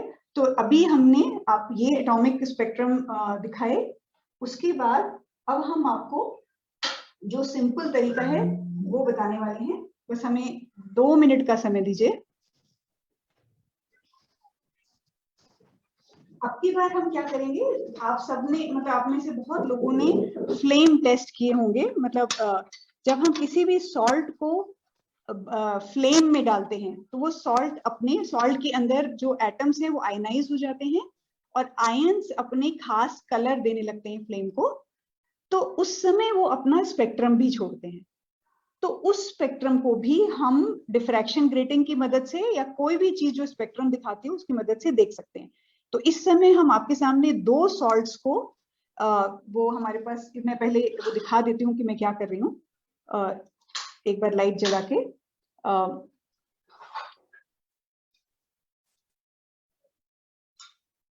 तो ये हम ऐसे 2 कटोरियां लेंगे। इन कटोरियों में हम थोड़ा सा, इस समय मैंने जानबूझ के एक स्ट्रोंशियम का सॉल्ट और एक बोरॉन का, बोरिक एसिड बेसिकली, एक बोरॉन का सॉल्ट और एक स्ट्रोंशियम शायद क्लोराइड है, 2 सॉल्ट इसलिए लिए हैं कि वो बहुत रंग बिरंगी फ्लेम देते हैं। तो स्ट्रोंशियम की बहुत बढ़िया रेड फ्लेम मिलती है और बोरॉन की भी और बेरियम की भी, दोनों ही हरी फ्लेम देते हैं। बोरिक एसिड की फ्लेम बहुत जबरदस्त होती है और ऊपर से बोरिक एसिड हर कहीं मिलता है, मतलब दवा की दुकानों में मिलता है, आपको आराम से मिल सकता है। तो वो थोड़ा थोड़ा डाल के इसमें जरा जरा सी स्पिरिट डालेंगे। तो स्पिरिट जब आग, और उसमें आग लगा देंगे, तो जब हमारे पास कलर्ड फ्लेम आ रही होगी, कलर्ड फ्लेम हमें दिखाती है कि वो आयंस अपना कैरेक्टरिस्टिक कलर दे रहे हैं। जिस समय वो अपना कलर दे रहे होंगे फ्लेम को, उस समय हमें उसको डिफ्रैक्शन ग्रेटिंग की तरह, डिफ्रैक्शन ग्रेटिंग के जरिए देखना पड़ेगा, जिसमें हमें मतलब उसका, उस आयन का, जैसे स्ट्रोंशियम आयन का स्पेक्ट्रम नजर आएगा और ये बोरॉन आयन का कलर नजर आएगा। तो वो अभी हम दिखाने वाले हैं। अब मैं वो इसको मनीषा स्पॉटलाइट कर देना। Yes ma'am. Parul video start करना टैब का।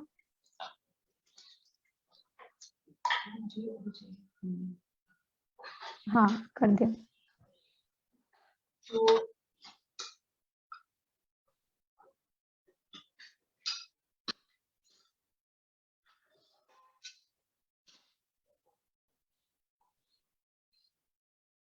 तो ये मैंने थोड़ा बोरिक एसिड डाला यहाँ पे,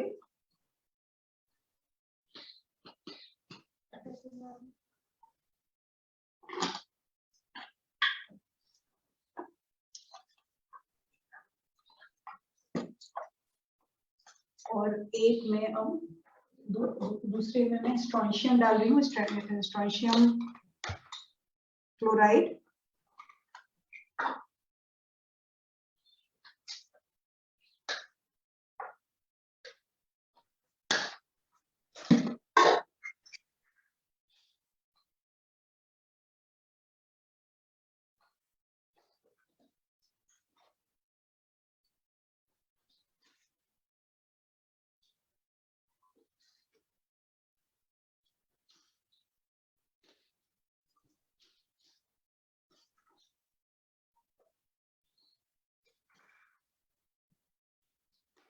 अब मुझे इसमें दोनों में थोड़ा थोड़ा स्पिरिट डालना पड़ेगा।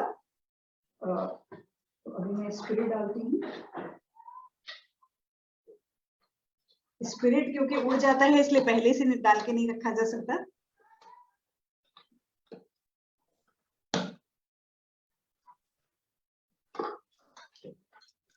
मैम विजय जी पूछ रहे हैं क्या ये NaCl से भी हो सकता है? हाँ, तो NaCl से करेंगे तो सोडियम अपना वो दिखाएगा स्पेक्ट्रम, मतलब सोडियम और क्लोरीन दोनों का स्पेक्ट्रम आना चाहिए मेरे हिसाब से, क्योंकि दोनों ही आयंस कंट्रीब्यूट करेंगे। लेकिन ये है कि क्योंकि आप स्पेक्ट्रम देख पाते हैं, मतलब फ्लेम जो है स्पेक्ट्रम के रूप में देख पाते हैं, तो आप बच्चों को कम से कम ये बता सकते हैं कि देखो ये 2 आयन जो हैं अपना स्पेक्ट्रम दे रहे हैं। ये जो स्पिरिट है ये खुद आयनाइज नहीं होती होगी इतनी आसानी से, ऐसा मेरा उम्मीद है, क्योंकि स्पिरिट अपना एक कलर देती है, लेकिन स्पिरिट का भी जो ये मेथिलेटेड स्पिरिट है, मतलब वो मिथाइल अल्कोहल है, तो ये अपना कलर कोई देता है या नहीं देता है, ये बात भी पूछनी पड़ेगी। तो अब तक लाइट बंद करनी पड़ेगी।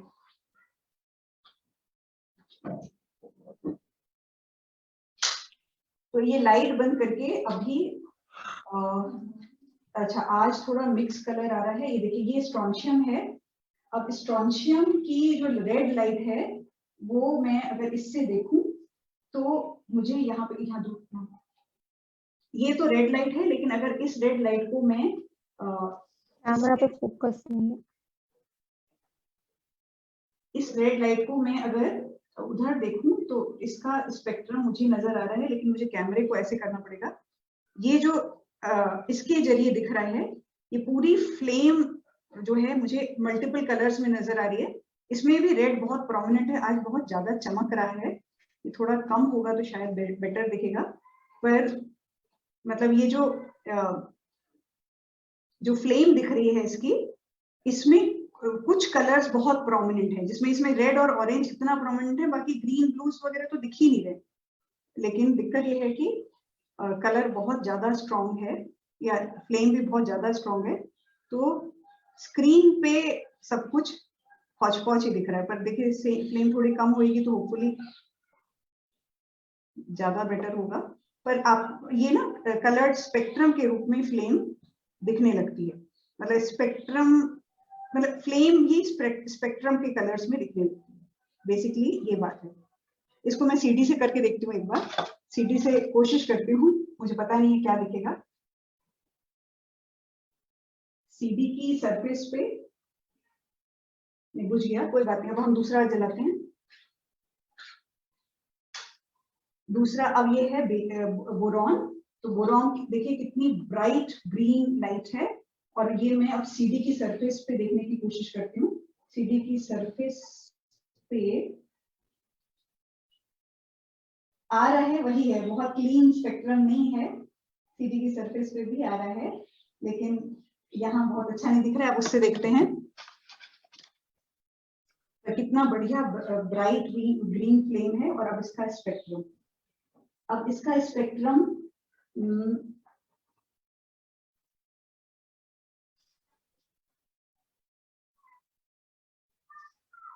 एक साइड पे नजर आ रहा है, मैं इसके लिए करेक्ट एंगल पे लाती हूँ इसको। ये देखिए, इस बार स्पेक्ट्रम ज्यादा अच्छा दिख रहा है। आपको दिख रहा है कि यही फ्लेम स्पेक्ट्रम कलर्स में साइड में नजर आ रही है, जिसमें ग्रीन बहुत प्रोमिनेंट है, थोड़ा थोड़ा रेड और ब्लू भी नजर आ रहे हैं, पर ग्रीन कलर की लाइट बहुत ज्यादा एक्सेसिवली प्रोमिनेंट है।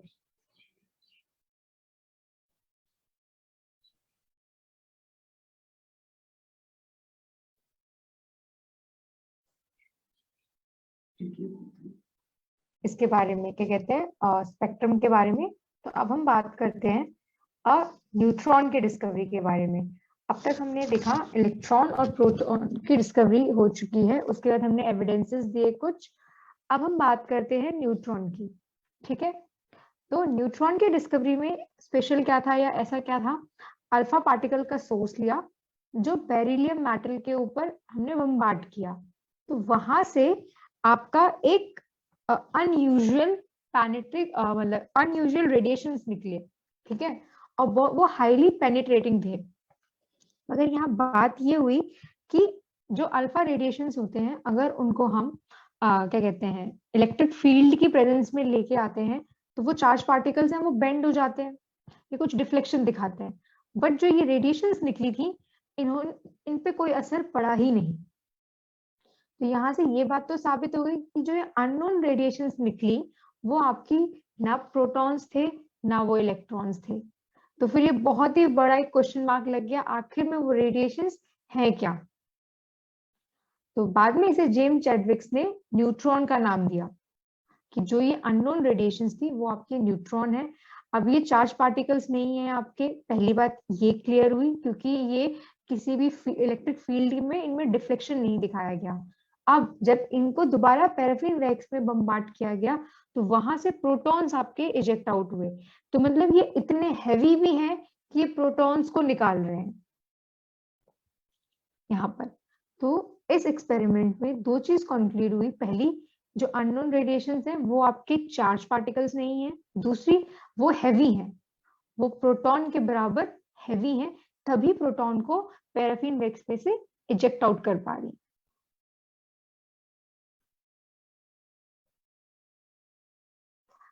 तो यहाँ जेम्स एडविक्स 1932 में ये डिस्कवरी हुई थी। तब उन्होंने बताया कि जो ये न्यूट्रॉन्स हैं आपके, ये न्यूक्लियस के अंदर प्रेजेंट है। जैसा प्रोटॉन का साइज होता है वैसा ही इसका भी साइज होता है, मास भी है सेम, इलेक्ट्रिकली न्यूट्रल है, ये आपका इनके ऊपर कोई चार्ज नहीं होता। तो अब हम बात करते हैं, ये वही अनअकाउंटेड मास है जो हम बात कर रहे थे कि एटम का जब मास कैलकुलेट किया गया और जब प्रोटॉन और इलेक्ट्रॉन का मास कैलकुलेट किया गया तो जो एक बहुत बड़ा डिफरेंस आया था, वो डिफरेंस जो था यहाँ पे न्यूट्रॉन की वजह से आया था। तो जो प्रोटॉन होते हैं और न्यूट्रॉन होते हैं सेम साइज होता है इनका, सेम नंबर्स में होते हैं, ये ऑलमोस्ट न्यूट्रल जब हम बात करते हैं एटम की, और ये कहाँ होते हैं, न्यूक्लियस के अंदर प्रेजेंट होते हैं। ठीक है, तो न्यूक्लियस आपका के अंदर प्रोटॉन और न्यूट्रॉन है। और यही बात जो पहला हमारा क्वेश्चन था कि प्रोटॉन न्यूक्लियस के अंदर है उसके बाद भी ये एक दूसरे को रिपेल करके बाहर क्यों नहीं निकल रहे, तो वहां पे भी आपका न्यूट्रॉन जो है वो मतलब क्या कर रहे हैं, इन दोनों को बाइंड कर रहे हैं यहाँ पे। तो प्रोटॉन और जो बात करते हैं न्यूक्लियर फोर्सेस की, जो सबसे स्ट्रॉन्गेस्ट फोर्सेस हैं वो आपकी न्यूक्लियस के अंदर एक्ट करती हैं। किनके बीच में करती हैं, प्रोटॉन और न्यूट्रॉन के बीच में करती हैं, जो प्रोटॉन और मतलब इनको बाइंड करके न्यूक्लियस के अंदर रखती है।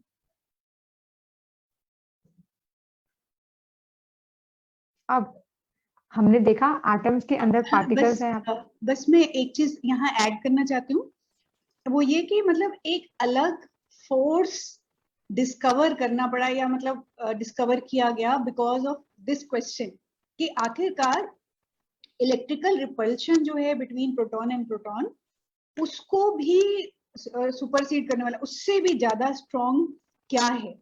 और वो एक न्यूक्लियस में एक स्ट्रॉन्ग फोर्स, उसको उसका नाम ही स्ट्रॉन्ग फोर्स है, उसकी प्रेजेंस रिकॉग्नाइज की गई कि ऐसा एक फोर्स है जिसके सामने बाकी दूसरे सारे फोर्सेस बेकार हैं, जो इलेक्ट्रिकल रिपल्शन को भी खत्म करके मतलब उससे भी ज्यादा होता है। इसकी वजह से न्यूक्लियॉन्स जो है मतलब प्रोटॉन्स और न्यूट्रॉन्स आपस में चिपके रहते हैं, और न्यूट्रॉन्स की प्रेजेंस इसीलिए मदद करती है प्रोटॉन्स को आपस में स्टे करने में। और जितना बड़ा एटम होता जाता है उसमें उतने ज्यादा न्यूट्रॉन्स की संख्या, उसे स्टेबल होने के लिए उतने ज्यादा न्यूट्रॉन्स की जरूरत पड़ती है, उस न्यूक्लियस को उतने ही ज्यादा न्यूट्रॉन्स चाहिए होते हैं। बल्कि जैसे जैसे बड़े होते जाते हैं तो प्रोटॉन से ज्यादा न्यूट्रॉन की जरूरत होनी शुरू हो जाती है, क्योंकि वो स्टेबल रह ही नहीं पाता है अगर उन्हें चिपकाने के लिए, मतलब उनको आपस में इकट्ठा ग्लू के जैसे रखने के लिए न्यूट्रॉन्स ना हो तो। ठीक है मनीषा। हाँ, तो अब तक हमने देखा हमारे पास जो एटम्स के अंदर पार्टिकल्स हैं वो आपके क्या हैं, प्रोटॉन, इलेक्ट्रॉन्स एंड न्यूट्रॉन्स। ठीक है, और भी पार्टिकल्स हैं जिनके बारे में डिस्कवरी हो चुकी है ऑलरेडी, बट मेजर हम यही पढ़ते हैं, प्रोटॉन, इलेक्ट्रॉन्स एंड न्यूट्रॉन्स। ये हमें पता है, तभी एक बार समराइज कर देते हैं। इलेक्ट्रॉन्स जो है उनका सिंबल स्मॉल ई होता है, चार्ज -1 होता है, और प्रोटॉन है सिंबल स्मॉल p, आपका चार्ज +1, और यूनिट आपका कंपैरिजन, जब हम मास का कंपैरिजन करते हैं तो प्रोटॉन और न्यूट्रॉन का मास तो सेम होता है, मगर जो इलेक्ट्रॉन का मास होता है 1/1840 यूनिट, मतलब इतने टाइम स्मॉल होता है। इसीलिए जब भी हम मास कैलकुलेट करते हैं एटम का तो इलेक्ट्रॉन का मास काउंट नहीं होता, क्योंकि वो बहुत ही ज्यादा नेग्लिजिबल है। और अब हमें पता है कि ये तो हमने बात करी प्रोटॉन, इलेक्ट्रॉन और न्यूट्रॉन की, एटम्स की, बट हम एटम्स को देख नहीं सकते सिंपल अपनी नेकेड आई से। तो हमने क्या देखा है, हमने देखा है बहुत सारे मैटर हैं आपके, जैसे कोल है, तो कोल के अंदर हम बात करते हैं क्या है आपका, कार्बन एटम होता है, वाटर है, सबको पता है वाटर हमारा क्या है, उसके अंदर हाइड्रोजन एटम्स होते हैं, ऑक्सीजन एटम्स होते हैं। आयरन चेन है, उसके अंदर आपका Fe एटम है। गोल्ड है, गोल्ड के अंदर आपका Au एटम है। तो अगर हम बात करते हैं यहाँ पर तो हमने क्या देखा, इतने सारे मटेरियल्स हैं, इतने सारे मटेरियल के अंदर डिफरेंट डिफरेंट एटम्स हैं। और आज की डेट में अगर हम बात करते हैं तो हमारे पास 100 के आसपास डिफरेंट डिफरेंट एटम्स प्रेजेंट हैं जो साइंटिस्ट ने डिस्कवर किए हुए हैं। अगर हम बात करते हैं अब, तो इनको हम डिफरेंशिएट कैसे करें? अगर हम बात करते हैं, ये हम कैसे बोले कि ये एटम दूसरे एटम से डिफरेंट है? वो एटम मिलके तो प्रोटॉन इलेक्ट्रॉन न्यूट्रॉन से ही बना हुआ है। तो अगर हम यहाँ बात करते हैं, सबसे पहले हम देखते हैं आपके पास एक एटम है जिसके अंदर एक प्रोटॉन है। तो आपका एटम है, उसके अंदर एक सिंगल प्रोटॉन, उसका नाम हमने क्या दे दिया? हाइड्रोजन दे दिया। ठीक है। ऐसे ही आपका एक और एटम है जिसके अंदर आपके 2 प्रोटॉन है, तो उसका साइंटिस्ट ने नाम क्या दिया? हीलियम। ऐसे ही आपका एक और एटम है जिसके अंदर 3 प्रोटॉन है आपके, और उसका नाम साइंटिस्ट ने दे दिया लिथियम। तो अगर हम इन तीनों में बात कर रहे हैं तो यहाँ देख रहे हैं हम प्रोटॉन का नंबर अलग है। अगर हम यहाँ हाइड्रोजन की बात करते हैं, हाइड्रोजन में एक प्रोटॉन है, आपको भी पता है हाइड्रोजन सबसे लाइटेस्ट गैस है आपकी। ठीक है।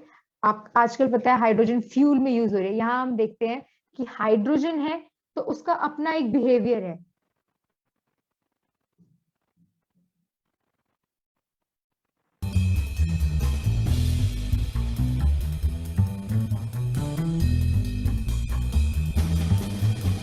इतना लाइट है कि उसको उन्होंने मतलब एक बांध के रखा हुआ है एक हैवी वेट से, ताकि वो ऊपर ना उड़े।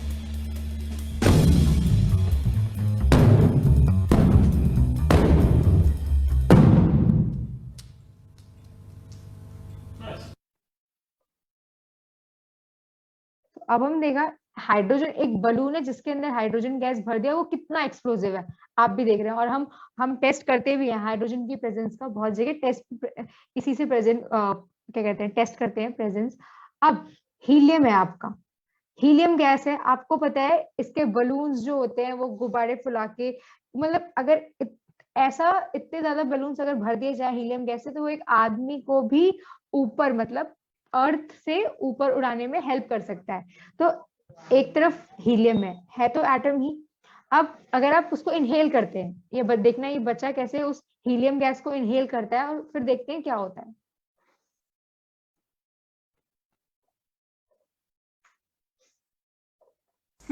Hey guys, this is LBDRP, that is low budget. Hey guys, this is LBDRP, that is low budget dark research program, and today I'll be inhaling helium and testing out that how my voice changes. Helium is a gas that is 6 times lighter than normal air which we found in our atmosphere. So our vibrators here in our voice box will vibrate faster, making my voice low pitched. So can we do it? Let's see. Now let's inhale it. Hello, hello, hello, hello. That changes a lot. Amazing. You liked my project? Then like some of my others. Thank you guys.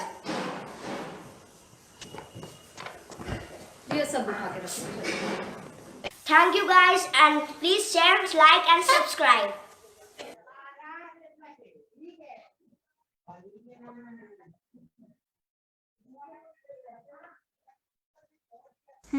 Hey guys, this is तो यहाँ आपने देखा एक तो तरफ hydrogen gas है आपकी जो इतनी एक्सप्लोसिव है, दूसरी तरफ एक है जिसको हम इनहेल भी कर पा रहे हैं और वो हमारी आवाज में फर्क लेके आ रही है। ऐसे ही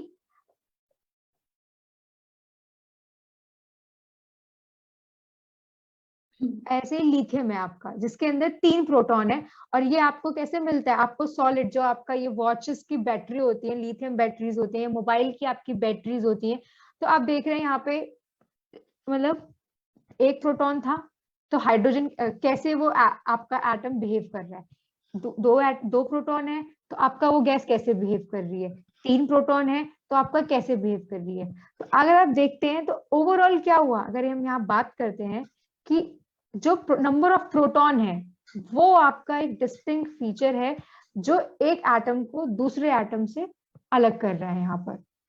और इसी जो मनीषा, इसमें मैं बस खाली टीचर्स के को ये कहना चाहती हूँ कि टीचर्स हम लोग को तो ये बात जैसे एक तरह से पता है कि एक प्रोटॉन भी बदल जाने से कितना कोई एलिमेंट बदल जाता है, है ना, मतलब जस्ट प्रोटॉन की संख्या जरा सी इधर, मतलब 1 से 2 हो गई या 2 से 3 हो गई, तो उससे मतलब वो चीज कंप्लीटली बदल गई। लेकिन ये बात बच्चों के लिए एब्जॉर्ब करनी थोड़ी कठिन है, इसलिए मतलब ये उदाहरण भी हमने हाइड्रोजन के जलने का, बलून फटने का और हीलियम के ऐसे होने का, ये उदाहरण भी हमने इसलिए दिखाए हैं कि बच्चों में ये बात स्टैब्लिश करनी कि एक एलिमेंट दूसरे से बहुत ज्यादा डिफरेंट हो सकता है जस्ट एक प्रोटॉन की संख्या या एटॉमिक नंबर बदल जाने से। एटॉमिक नंबर बदलना एक तरह से बहुत बड़ा चेंज है। आगे जाके हमें मतलब और फीचर्स भी देखेंगे एटम के, लेकिन एटॉमिक नंबर उसका कंप्लीटली डिफाइनिंग फीचर है, और वो ही, या प्रोटॉन का नंबर, और उससे ही सब कुछ, उसकी सारी प्रॉपर्टीज चेंज हो जाती है। हालांकि वही प्रोटॉन्स है, वही प्रोटॉन्स वैसे के वैसे प्रोटॉन एक में है हाइड्रोजन में, वैसे के वैसे प्रोटॉन हीलियम में है, लेकिन जस्ट उनकी संख्या से इतना बड़ा अंतर आ गया। ये बात स्टैब्लिश करने के लिए हम ये सब आपके सामने उदाहरण दिखा रहे हैं। Manisha, you can continue. हाँ, और न्यूट्रल एटम के अंदर नंबर ऑफ प्रोटॉन्स और नंबर ऑफ इलेक्ट्रॉन्स बराबर होते हैं आपके। अब तो व्हाई डू वी से नंबर ऑफ प्रोटॉन्स जो है वही आपके एटॉमिक नंबर होता है। अगर हम ये कह रहे हैं कि न्यूट्रल एटम जो है आपका, उसके अंदर नंबर ऑफ प्रोटॉन और नंबर ऑफ इलेक्ट्रॉन्स बराबर होते हैं, तो एटॉमिक नंबर को हमेशा हम नंबर ऑफ प्रोटॉन्स ही क्यों कहते हैं? ये क्वेश्चंस बहुत बार बच्चे पूछते हैं हमसे कि इलेक्ट्रॉन को हम atomic number, number of electrons को हम एटॉमिक नंबर क्यों नहीं बोलते हैं? तो इसका कोई जवाब देना चाहेगा? आप लोग चैट पे लिख सकते हैं।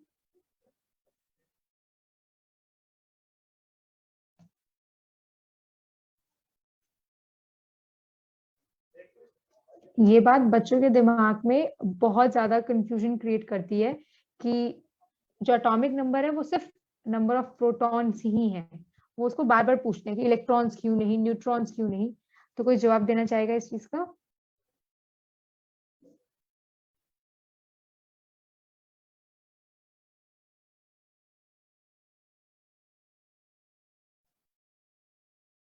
Because number of neutron can be less और more than proton number. Exactly, क्योंकि जो हमें पता है कि हमारा जो न्यूट्रॉन है उसका नंबर वो चेंज होते रहते हैं। और फिर इलेक्ट्रॉन्स क्यों नहीं? क्योंकि हम तो कहते हैं न्यूट्रल एटम के अंदर नंबर ऑफ प्रोटॉन और नंबर ऑफ इलेक्ट्रॉन्स बराबर होते हैं, तो हम इलेक्ट्रॉन्स को एटॉमिक नंबर के कंपैरिजन में क्यों नहीं रखते?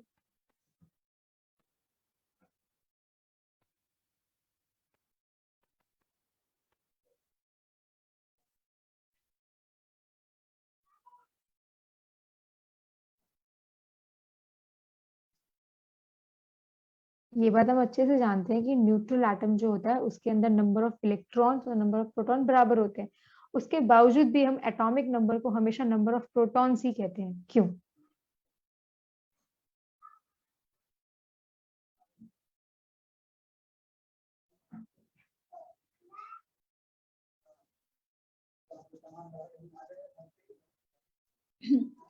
पुष्पा जी, आप ये देखिए कि हम बात कर रहे हैं प्रोटॉन और इलेक्ट्रॉन की, कि उनके नंबर सेम होते हैं, और लेकिन तब भी हम ऐसा बोलते हैं कि भाई एटम का एटॉमिक नंबर बताना है तो नंबर ऑफ प्रोटॉन्स से तय होता है। मतलब वो इलेक्ट्रॉन क्यों नहीं बोलते? न्यूट्रॉन तो कम ज्यादा हो सकते हैं, आप जो कह रही हैं बिल्कुल ठीक कह रही हैं।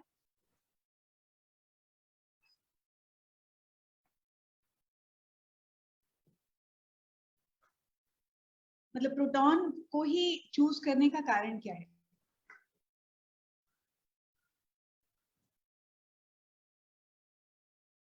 दोस्तों, हमारी हिमाचल वालों से ये स्टैंडिंग शिकायत है कि हिमाचल वाले कम बोलते हैं, कम इंटरैक्ट करते हैं हिमाचल के टीचर्स।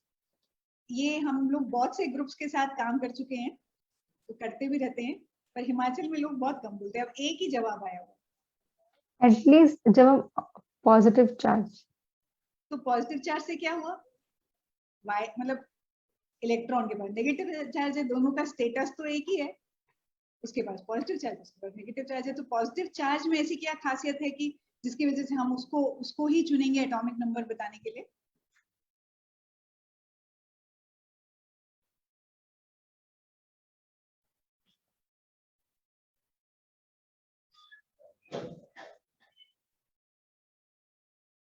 आप चैट पे लिख सकते हैं अगर आप नहीं बता पा रहे हैं, या फिर आप चैट पे लिख सकते हैं। जवाब हमें मिलते हैं जब भी हम और सेशंस लेते हैं, तो कम से कम हमें 3-4 जवाब तो मिलते ही हैं।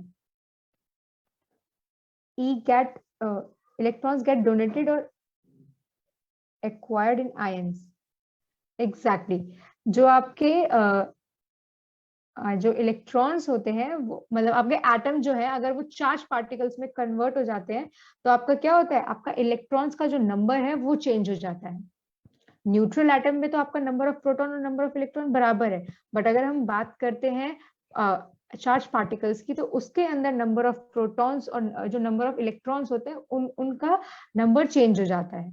इसीलिए जब भी हम एटॉमिक नंबर की बात करते हैं तो हमेशा नंबर ऑफ प्रोटॉन्स की ही बात करते हैं, क्योंकि एक प्रोटॉन बढ़ाने या घटाने से आपका दूसरा एटम बन जाता है और दूसरा आपका जो इलेक्ट्रॉन है, एक एटम है उसके पास आपका क्या होता है, एक इलेक्ट्रॉन आयंस बन जाते हैं, Na+ भी बनता है, Na2+ भी बनता है और Na भी रहता है आपका।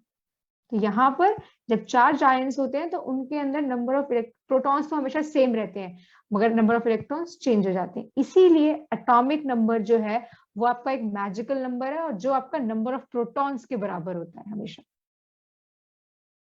हाँ, इलेक्ट्रॉनिक शेल्स में आपका जो इलेक्ट्रॉन्स होते हैं वो गेन और डोनेट और मतलब लूज और गेन दोनों करते रहते हैं। इसीलिए एटॉमिक नंबर जो है आपका वो बहुत ही इंपॉर्टेंट नंबर है एटम के लिए। अगर हम बात करते हैं एक एटम को दूसरे एटम से अगर हमें डिफरेंशिएट करना है तो हमारे पास क्या है, वही वो इकलौता एटॉमिक नंबर ही है जो डिफरेंशिएट करेगा कि ये एटम इस एटम से अलग है। और कोई भी ऐसा बेसिक जो आपका सब्सटेंस नहीं है जिसके पास सेम एटॉमिक नंबर होता है आपका। और आज की डेट में हमारे पास 100 से ज्यादा different type of atoms present है या साइंटिस्ट ने डिस्कवर कर रखे। अगर यहाँ पे ये बच्चों के लिए क्वेश्चन है बेसिकली कि मतलब आप बच्चों को दे दीजिए कि इसका अगर एटॉमिक नंबर 10 है तो इसके अंदर नंबर ऑफ प्रोटॉन कितने होंगे। ये एक्सरसाइज है, जितनी हम ज्यादा बच्चों को एक्सरसाइज देंगे उतना ज्यादा ही बच्चों को मतलब दिमाग में वो याद रहेगा या रिटेन रहेगा। Let's take another example. अगर हम एग्जाम्पल लेते हैं, यहाँ पे मैं बोल रही हूँ कि नंबर ऑफ प्रोटॉन जो है वो 2 है, नंबर ऑफ न्यूट्रॉन जो है वो 2 है, तो इसका मास नंबर कितना होगा।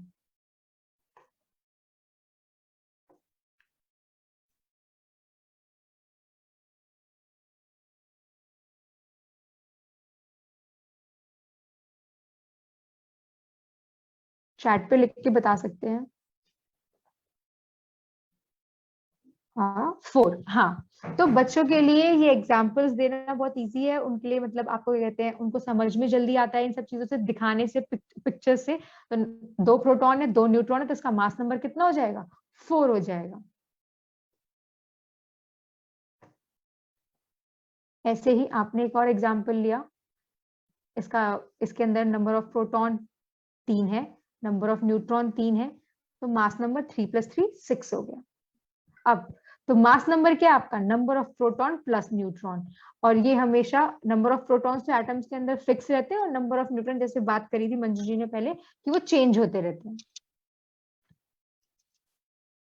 एटॉमिक मास जो है वो आपका एक यूनिट की फॉर्म में, उसे हम बोलते हैं एटॉमिक मास यूनिट या AMU बोलते हैं, जो आपका क्या है, एक प्रोटॉन के मास के बराबर होता है। इसीलिए मास नंबर बोलते हैं हम उसे, एटॉमिक मास नहीं बोलते। अब हम बात करते हैं अरेंजमेंट की। जो आपका अरेंजमेंट है वो कैसा होता है, हमने बात करी थी बोर के मॉडल के हिसाब से, बीच में आपका न्यूक्लियस है जिसके अंदर प्रोटॉन और न्यूट्रॉन है, उसके चारों तरफ आपके फिक्स्ड शेल्स हैं, K shell, L shell, M shell, जिसके अंदर आपका क्या होता है, इलेक्ट्रॉन्स रिवॉल्व कर रहे होते हैं। ये इलेक्ट्रॉनिक ऑर्बिट फिक्स्ड है, इनको शेल बोलते हैं, ये एनर्जी लेवल्स बोलते हैं, और इनके अंदर फिक्स्ड एनर्जीज है। जो ये शेल होती हैं, ये जैसी न्यूक्लियस से दूर जाती रहती हैं, इनकी एनर्जीज बढ़ती रहती हैं। और उसके बाद हम फिलिंग ऑफ इलेक्ट्रॉन्स के बारे में बात करते हैं। तो पहला क्या है, जो आपका फर्स्ट ऑर्बिट है जो बिल्कुल न्यूक्लियस के पास है, उसके अंदर हम मैक्सिमम 2 इलेक्ट्रॉन्स फिल कर सकते हैं। उसके बाद हम 8 इलेक्ट्रॉन्स फिल कर सकते हैं, K L M। अभी यहाँ पे हम 10th के लेवल तक की बात कर रहे हैं, इसीलिए हम मैक्सिमम 8 बात कर रहे हैं। यहाँ पर वही है हमारा 2 8 8 वाला है। अभी यहाँ पे हम SPDF की बात नहीं कर रहे हैं।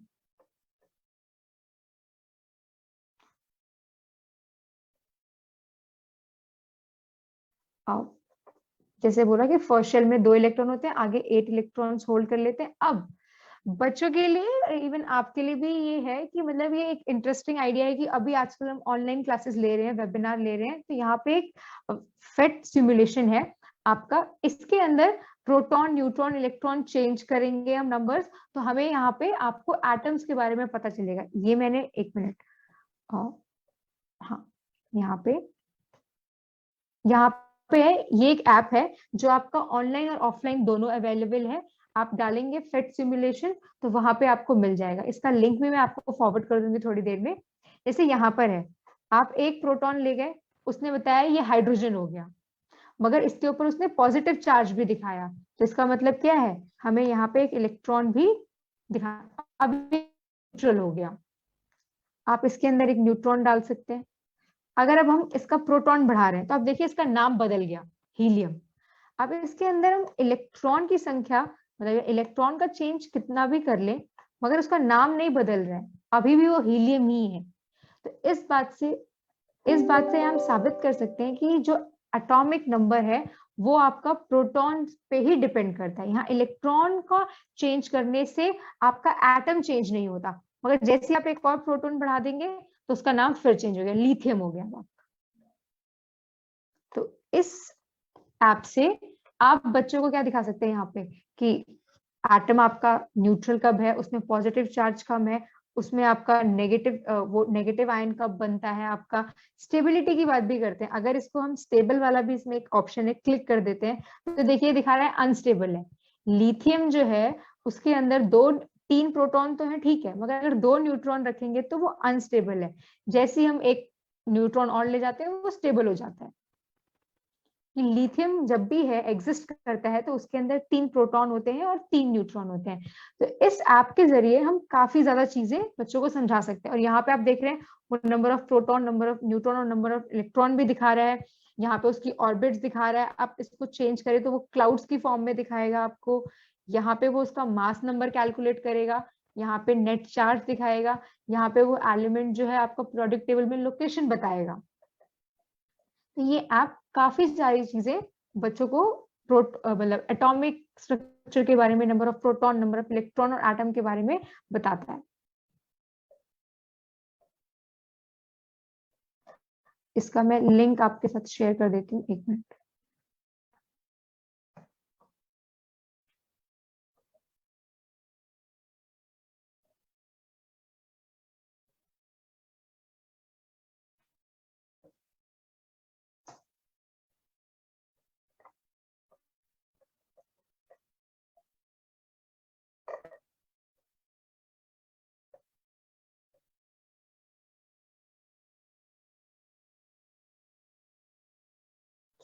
तो अब तक हमने बात करी एटॉमिक नंबर, मास नंबर की, इलेक्ट्रॉन्स को फिल कैसे करते हैं, उसके बाद क्या कहते हैं, अरेंजमेंट कैसे है उनका।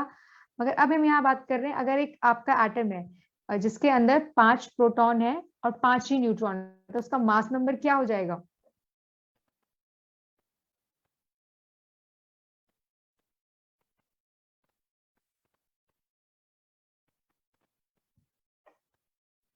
मनीषा, टेन। वो जो शेयर हुआ है ना यस मैम। फेट, वो actually everyone in waiting room के साथ हुआ है। एवरीवन के साथ शेयर कर दो। मैं वो कॉपी करके पेस्ट करना चाहा लेकिन मेरे से हुआ नहीं। कोई नहीं, हो गया। हाँ, नहीं, अभी भी इन वेटिंग रूम ही हुआ है। अच्छा, 1 minute. With everyone in the meeting, ma'am हो गया अब? हाँ, अब हो गया। हाँ, तो उसके बाद अब हम बात करें तो यहाँ 10 आया, पर ऐसा ही एक और एटम प्रेजेंट है आपका जिसके अंदर क्या है, प्रोटॉन तो 5 है बट न्यूट्रॉन कितने हैं? 6 है। तो उसका मास नंबर 11 हो गया आपका। अब हम देख रहे हैं प्रोटॉन तो सेम है, नंबर ऑफ प्रोटॉन तो सेम है दोनों एटम्स के अंदर, मगर जो न्यूट्रॉन है उसका नंबर चेंज है यहाँ पर। तो इन्हें हम क्या बोलते हैं? इन्हें हम आइसोटोप्स बोलते हैं। वो एटम्स जिसके अंदर सेम एटॉमिक नंबर होता है बट डिफरेंट मास नंबर होता है। ये वही बात हो गई जैसे हम कहते हैं आइडेंटिकल ट्विन्स के बारे में। तो अब हम बात सिंपल है, हमारे पास एग्जांपल्स हैं। हाइड्रोजन है, हाइड्रोजन के पास हाइड्रोजन 1 है जिसके अंदर 1 प्रोटॉन होता है। हाइड्रोजन 2 है जिसे हम ड्यूटेरियम बोलते हैं जिसके अंदर 1 प्रोटॉन 1 न्यूट्रॉन होता है। हाइड्रोजन 3 है जिसको ट्रिटियम बोलते हैं, जिसके अंदर 1 प्रोटॉन और 2 न्यूट्रॉन होता है। तो इसके अंदर क्या देख रहे हैं हम, देख रहे हैं कि नंबर ऑफ प्रोटॉन तो सेम है, इसीलिए इसका नाम हाइड्रोजन है, but number of neutron change हो रहा है तो उसका मास चेंज हो रहा है। एटम के ऊपर, मतलब एटम का जो है आपका, उसकी उसमें फर्क नहीं पड़ रहा है, आपके एटॉमिक नंबर पे कोई फर्क नहीं पड़ रहा है, जो भी फर्क पड़ रहा है वो मास नंबर पे पड़ रहा है। सिमिलरली हमारे पास कार्बन 12, कार्बन 14 होता है। कार्बन 12 के अंदर आपका 6 एटॉमिक नंबर है, आप नंबर ऑफ प्रोटॉन 6 होते हैं, नंबर ऑफ न्यूट्रॉन एक में 6 होते हैं, एक में 7 होते हैं, 8 होते हैं। अब हम क्या कर सकते हैं, सिंपल है, बच्चों से क्वेश्चन पूछ सकते हैं। जैसे हमने लिखा है ये x है, इसके पास 2 और 4, तो अब बच्चों से पूछ सकते हैं इसका नंबर ऑफ प्रोटॉन कितने हैं, नंबर ऑफ न्यूट्रॉन कितने हैं, नंबर ऑफ इलेक्ट्रॉन कितने हैं, इसका एटॉमिक नंबर क्या हो सकता है। तो ऐसे ही हम एग्जांपल्स देख के बच्चों से प्रैक्टिस करवा सकते हैं इन सब क्वेश्चंस की। फिर है 281 है, तो यहाँ पे हम पूछ सकते हैं number of, if number of neutron 12 है तो इसके नंबर ऑफ प्रोटॉन कितने होंगे, ये इसका मास नंबर कितना होगा। ये देने की बजाय हम यहाँ पिक्चर्स दे सकते हैं। जैसे हमने यहाँ पिक्चर्स दी है, इसमें दे रखा है आपका कि पहली ऑर्बिट में 2 इलेक्ट्रॉन है, लास्ट ऑर्बिट में आपके 1 2 3 4 5 6 7 है, तो इसका नंबर ऑफ इलेक्ट्रॉन्स कितने हैं, ये बात कर सकते हैं। मास नंबर कितना होगा इसका, एटॉमिक नंबर कितना होगा। तो जितना हम बच्चों को प्रैक्टिस देंगे उतना बच्चों को ये और ज्यादा याद, मतलब याद रखने में या रिटेन रखने में हेल्प मिलेगी। मैं टीचर से ये बोलना चाहती हूँ कि इस पे हम लोग, मनीषा एक बार शेयरिंग बंद करना। हाँ, तो एक्चुअली इस पे हम लोगों ने एक रोल प्ले भी डिजाइन किया था। रोल प्ले में बहुत सिंपल रोल प्ले है, उसमें मतलब बच्चों को तीनों कैटेगरीज बना देते हैं, मतलब उनको हम तो सिर पे कलर्ड रिबन्स देते हैं, तो एक कलर मान लीजिए इलेक्ट्रॉन है, एक कलर प्रोटॉन है, एक कलर न्यूट्रॉन है, और जमीन पे न्यूक्लियस ड्रॉ कर देते हैं, पहली शेल और दूसरी शेल, और बच्चों को करेक्ट जगह पे जाके बैठना होता है। तो मतलब हम बोलते हैं कि इतने मास नंबर का मान लो बनाओ, तो वो वहां पे अपने आप न्यूट्रॉन जाके और इलेक्ट्रॉन जाके और प्रोटॉन जाके अपनी अपनी जगह ले लेते हैं, या एक एटॉमिक नंबर बढ़ा दो या 2 नंबर बढ़ा दो, उसके बाद बच्चे उसको बना लेते हैं। ये चीज देखिए हम कागज पे भी सिखा सकते हैं, और कागज पे या ब्लैक बोर्ड पे सिखाते ही है, लेकिन अगर हम बच्चों को ये एंटिटीज बना देते हैं तो उसका एक बहुत बढ़िया फायदा होता है। मतलब पहली बात तो कि सारे बच्चे अलर्ट रहते हैं, उनका कोई उसमें रोल होता है, मतलब वो रोल प्ले का मतलब ही है रोल अदा करना। तो हर बच्चे का कोई रोल है, प्रोटॉन है या न्यूट्रॉन है या इलेक्ट्रॉन है, उसको कुछ खुद भी करना है, इसलिए वो अलर्ट रहता है। फिर वो अपनी जगह पे जाके खड़े होंगे या बैठेंगे, मतलब न्यूट्रॉन्स प्रोटॉन्स को बिठा देते हैं, इलेक्ट्रॉन्स को चक्कर लगाना होता है। तो अगर कोई बच्चा गड़बड़ करता है तो दूसरे बच्चे टोक देते हैं, नहीं नहीं तुम यहाँ नहीं, तुम्हें यहाँ जाना है ना, या यहाँ अभी इतनी संख्या ये होगी, इतनी संख्या ये होगी, तो एक दूसरे को करेक्ट करते हैं। बच्चों के बीच में इस पे बहुत हंसी मजाक भी होता है, जो कि हमारी साइंस क्लासरूम्स का वैसे हिस्सा नहीं होता है। हमारी साइंस क्लासरूम्स को जरूरत से ज्यादा सीरियस होती है, लेकिन अगर बच्चे आपस में चुहल करते हैं तो उनको मजा आता है। तो इसका रोल प्ले हम लोगों ने बच्चों के साथ किया, बच्चे खूब एंजॉय करते हैं। तो मतलब प्रोटॉन्स जो है इलेक्ट्रॉन्स को चिढ़ाएंगे कि तुम तो सारी जिंदगी हमारे चारों तरफ चक्कर काटोगे, या तुम्हें तो खड़े ही रहना पड़ेगा, हम तो मजे से बैठेंगे। ऐसे ऐसे करके वो एक दूसरे को छेड़ेंगे या बोलेंगे, लेकिन उनके पास एक एक्टिव रोल होगा। दोस्तों, एक टीचर का सबसे बड़ा चैलेंज है बच्चों को, बच्चों के दिमागों को उनके मतलब और उनके शरीर को एक्टिव कर पाना। बच्चे हमारी क्लासेस में पैसिव बैठे रहते हैं, चुपचाप बैठे रहते हैं, और आधे से ज्यादा टाइम, विश्वास मानिए कि उनका आधे से ज्यादा टाइम दिमाग ड्रिफ्ट करता है, कहीं ख्याल कहीं और आए होते हैं। अभी आपका भी दिमाग ड्रिफ्ट कर रहा होगा, हम बोल रहे हैं तो ऐसा कोई जरूरी नहीं कि आप जितने लोग यहाँ पे हैं सबके सब सुन रहे हैं। तो ऐसा ह्यूमन माइंड का नेचर ऐसा है कि आधे से ज्यादा टाइम दिमाग ड्रिफ्ट करता रहता है, तो जो कुछ हम कहते हैं वो सुना नहीं जाता। लेकिन अगर उसी को चीज को हम किसी एक्टिविटी में कन्वर्ट कर दें, जहाँ पे जो लर्नर है उसका एक्टिव रोल है, तो वो उसको कहीं ज्यादा अच्छे से एब्जॉर्ब करते हैं पर्टिकुलरली ऐसे बच्चे जो शाय हैं, जो क्लास में कभी पार्टिसिपेट नहीं करते, क्लास में कभी बोलते नहीं, बैक बेंचर्स हैं, या जिनको भाषा संबंधी प्रॉब्लम्स हैं, उनके लिए ऐसा एक्टिव रोल बहुत मदद करता है। अगर आप उन्हें रोल दे देंगे और वो एक्टिव पार्टिसिपेशन करेंगे तो एक वो बहुत अच्छा होता है। उनको किसी तरह डिफरेंशिएट करना जरूरी है, मतलब तो इसलिए हम लोग तो कलर्ड रिबन यहाँ बांध देते हैं, मतलब रेड ग्रीन व्हाइट वगैरह वगैरह। तो या फिर क्लास में अगर आप रोल प्ले नहीं करा सकते हैं तो किसी कॉन्क्रीट ऑब्जेक्ट का इस्तेमाल करें। जैसे हमारा सुझाव है कि क्लास में अगर आप चाहें तो बच्चों से, हम लोग कभी कभी इस पे भी मतलब वेबिनार्स में भी लोगों से कहते हैं लाने के लिए, पर लोग लाते नहीं हैं। आप उनसे बोलिए थोड़े से राजमा और थोड़े चने और थोड़ा चने की दाल ले आओ, या कोई सी भी दालें ले आओ, तो या माँ की दाल ले आओ, जो भी। तो उनके दानों से मतलब एक को प्रोटॉन, एक को इलेक्ट्रॉन, एक को न्यूट्रॉन बना के और अपनी कॉपी में मतलब जहां जहां रखना है रखते जाओ। तो आपने जब नियम बता भी दिए हैं, मतलब ड्यूप्ले रूल, ऑक्टेट रूल, ये सब बता भी दिया है कहाँ पे इलेक्ट्रॉन कितने जाएंगे, तब भी बच्चे ढेरों गलतियां करते हैं। तो उनको जो है अपनी अपनी कॉपी में वो बना के, रिंग्स बना के उसमें वो रखते जाएं, इलेक्ट्रॉन्स की प्लेसिंग, न्यूट्रॉन्स की प्लेसिंग। तो वो भी एक तरीका है जिससे वो एटॉमिक स्ट्रक्चर सीख सकते हैं। कॉन्क्रीट ऑब्जेक्ट्स की हैंडलिंग बच्चों को व्यस्त रखती है, वो जवानी लर्निंग से, मतलब वर्ड्स में लर्निंग से बेटर होती है। बच्चों के को एंगेज रखने में, इंटरेस्टेड रखने में वो कहीं ज्यादा बेटर होती है। आप छोटी छोटी क्विज उस पे भी बना सकते हैं। तो क्विज में आपने बोर्ड पे लिखा एटॉमिक नंबर इतना, अब उन्हें अपने आप भरना है। छोटी सी क्विज है जिसमें बच्चों को कुछ ना कुछ करना है। तो मतलब हाँ, जैसे मंजू कुमारी कह रही है लर्निंग बाय डूइंग, तो लर्निंग बाय डूइंग के लिए हमें तरीके इजाद करने पड़ेंगे। बस मेरी एक रिक्वेस्ट ये है कि तरीका या एक्टिविटीज के नाम पर कई बार बहुत कॉम्प्लिकेटेड चीजें बनवाई जाती हैं। जैसे एटॉमिक स्ट्रक्चर के लिए लकड़ी पे या धागे चिपका चिपका के, लकड़ी पे, गत्ते पे, या फिर किसी और तरह की सरफेस पे कागज चिपका के, ज्यादा अगर सिर्फ करने में, मतलब एक्टिविटी करने में बहुत सारी मेहनत, टाइम जाया होता है, लेकिन उसका रिजल्ट ज्यादा नहीं निकलता है या उससे लर्निंग ज्यादा नहीं होती, तब वो एक्टिविटी वेस्टफुल है। तो हमें as teachers learning by doing हम जब इंश्योर कर रहे हैं तो साथ में ये भी सोचना पड़ेगा कि उस एक्टिविटी में मेहनत कम लगे, सामग्री कम लगे, खर्चा कम लगे, समय का कम खर्च हो, लेकिन फायदा उतना का उतना हो या फायदा ज्यादा हो। तो वो एक बहुत सिंपल मटेरियल्स या सिंपल ऑब्जेक्ट्स या बच्चों को की खुद की बॉडीज का इस्तेमाल करके बहुत सी एक्टिविटीज क्लास में हो सकती हैं और उससे क्लास बहुत इंटरेस्टिंग बन जाती है।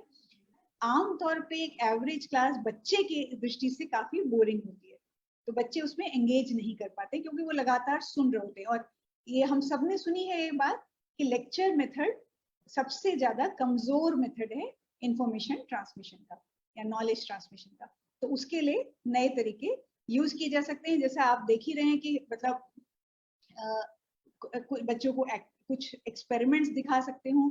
ये क्वेश्चन मैंने कल भी पूछा था कि जैसे हम ये एटॉमिक स्पेक्ट्रा वगैरह दिखा रहे थे, तो उससे बच्चों को क्या फायदा हो सकता है, जरा सोचिए। मान लीजिए आपने अपनी क्लास में एक तो एटॉमिक स्ट्रक्चर या एटॉमिक ऑर्बिटल्स यूं ही पढ़ा दी, एक आपने उसको एटॉमिक स्पेक्ट्रम एक्चुअली दिखाए, उससे क्या फायदा हो सकता है बच्चों को?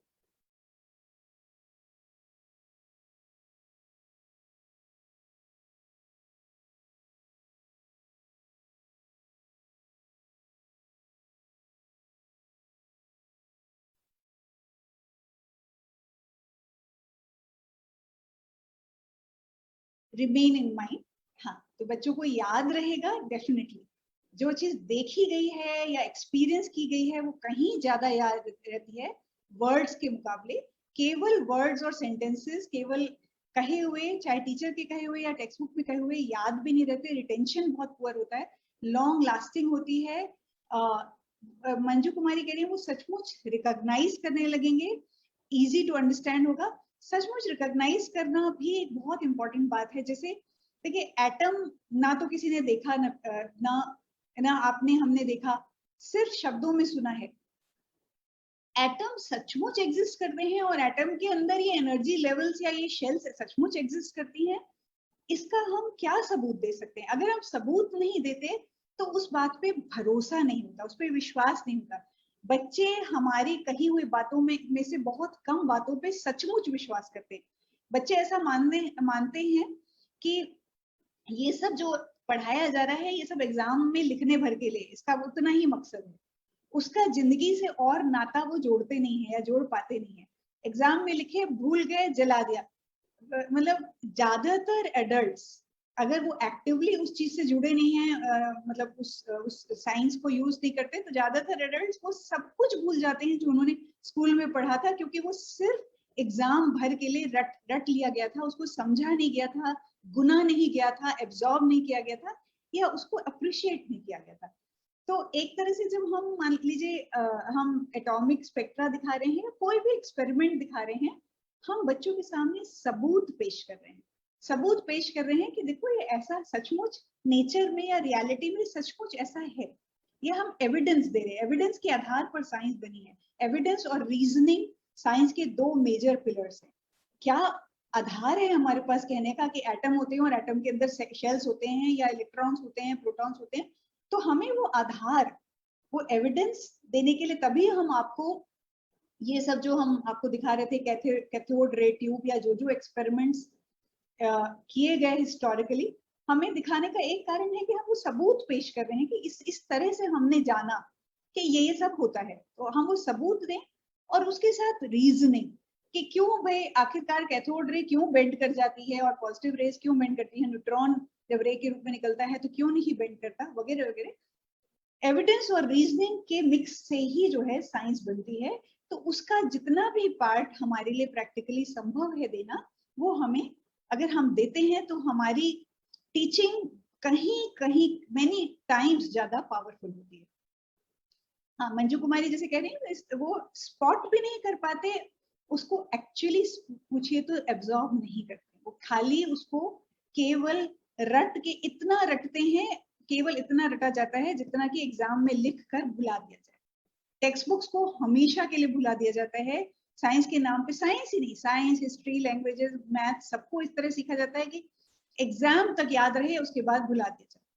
तो उस तरह की लर्निंग केवल वेस्ट ऑफ टाइम है, आपका भी और बच्चों का भी।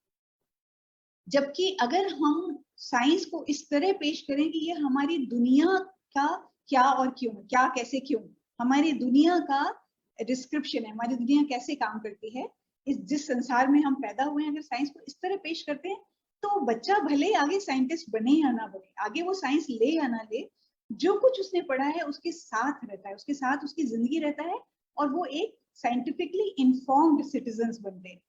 तो साइंस पढ़ाने का मकसद है साइंटिफिकली इन्फॉर्म्ड सिटीजन्स बनाना। आफ्टर ऑल साइंस मैटर करती है। एक वायरस ने आके पूरे दुनिया को घुटने टेकने पे मजबूर कर दिया, तो साइंस तो हमारी दुनिया के जो प्रिंसिपल्स हैं, जो सिद्धांत हैं, वो हमारी जीवन में बहुत बड़ा असर डालते हैं। आखिरकार इलेक्ट्रॉनिक्स के बलबूते पे आज आप मुझे देख रहे हैं और हम ये सब डिवाइसेस अपने सामने लिए बैठे हैं और इनके जरिए कनेक्ट कर रहे हैं। तो ये सब एटॉमिक थ्योरी से ही आया, एटॉमिक थ्योरी से आया, एटम्स के अंदर क्या है, उसी से जब हमें इलेक्ट्रॉन जाना उसके बाद से ही बिजली को हमने समझना चालू किया, वगैरह वगैरह। तो मतलब साइंस समझने का मतलब हमें दुनिया को समझना है। तो इसलिए नेचुरल वर्ल्ड को समझने के लिए हमें साइंस को जो कुछ भी हम छोटी मोटी एविडेंस दे सकते हैं, अगर वीडियो फॉर्म में दें तो भी ठीक है, लेकिन असल एक्सपेरिमेंट्स अगर बच्चों से कराएं तो उसका बहुत ज्यादा फायदा होता है। कोई कुछ और इस पे कुछ ऐड करना चाहते हैं? मनीषा, कुछ और कहना है? हाँ, जैसे अभी लास्ट टाइम जब हम लोग ऑफिस में मिले थे तो वो सिंपल सा था कि वो माउस पे कुछ गिर गया था और हम लोग सोच रहे थे कि मैम बोल रही थी इसमें एसीटोन डालते हैं, अल्कोहल डालते हैं, हमने बहुत कुछ डाला। तो जस्ट बिकॉज ऑफ कि हमने जो भी हमने अब तक पढ़ा हुआ था उसका हमने प्रैक्टिकल एप्लीकेशन कोशिश करी कि जो चीज उसे डिसॉल्व कर दे। तो एग्जैक्टली साइंस यहाँ पढ़ाने का हमारा एक ही मतलब है कि हम ये नहीं कहते कि हर बच्चा जाके साइंटिस्ट बन जाए या हर बच्चा आगे जाके 10th के बाद साइंस ही ले ले, कि साइंस फील्ड में ही चला जाए। सिंपल है, यहाँ पे जो भी आप अपनी normal day to day life में है वहां पे आप साइंटिफिकली सोच सके। आजकल आप देख रहे हैं कि कितना कुछ हम खाते पीते हैं, कितने कुछ हम मेडिसिन ले लेते हैं। आज इवन मैम बता रही थी ये वाला इम्यून बूस्टर ले लो, ये वाला इम्यून बूस्टर ले लो, आप इम्यूनिटी इतनी स्ट्रांग हो जाएगी। बट ये सब क्या है, अगर आप देखेंगे तो उसके अंदर कुछ भी नहीं मिलता आपको। इवन जो हॉर्लिक्स और ये सब बनते हैं, अगर आप देखेंगे तो अगर मुझे लगता है कि हम थोड़ा बहुत प्रैक्टिकल एप्लीकेशन बेस्ड पढ़ते हैं, बच्चों को एविडेंस देने की कोशिश करते हैं, तो बच्चे खुद अपना सोचने लग जाते हैं। उनके पास खुद मतलब क्या कहते हैं तर्क करने का एक तरीका आ जाता है कि नहीं ये सब गलत है, ये सब एडवर्टाइजमेंट गलत है, ये सब गलत है। तो ज्यादा कुछ नहीं, यही सब होना चाहिए, हमें पता होना चाहिए हम क्या खा पी रहे हैं।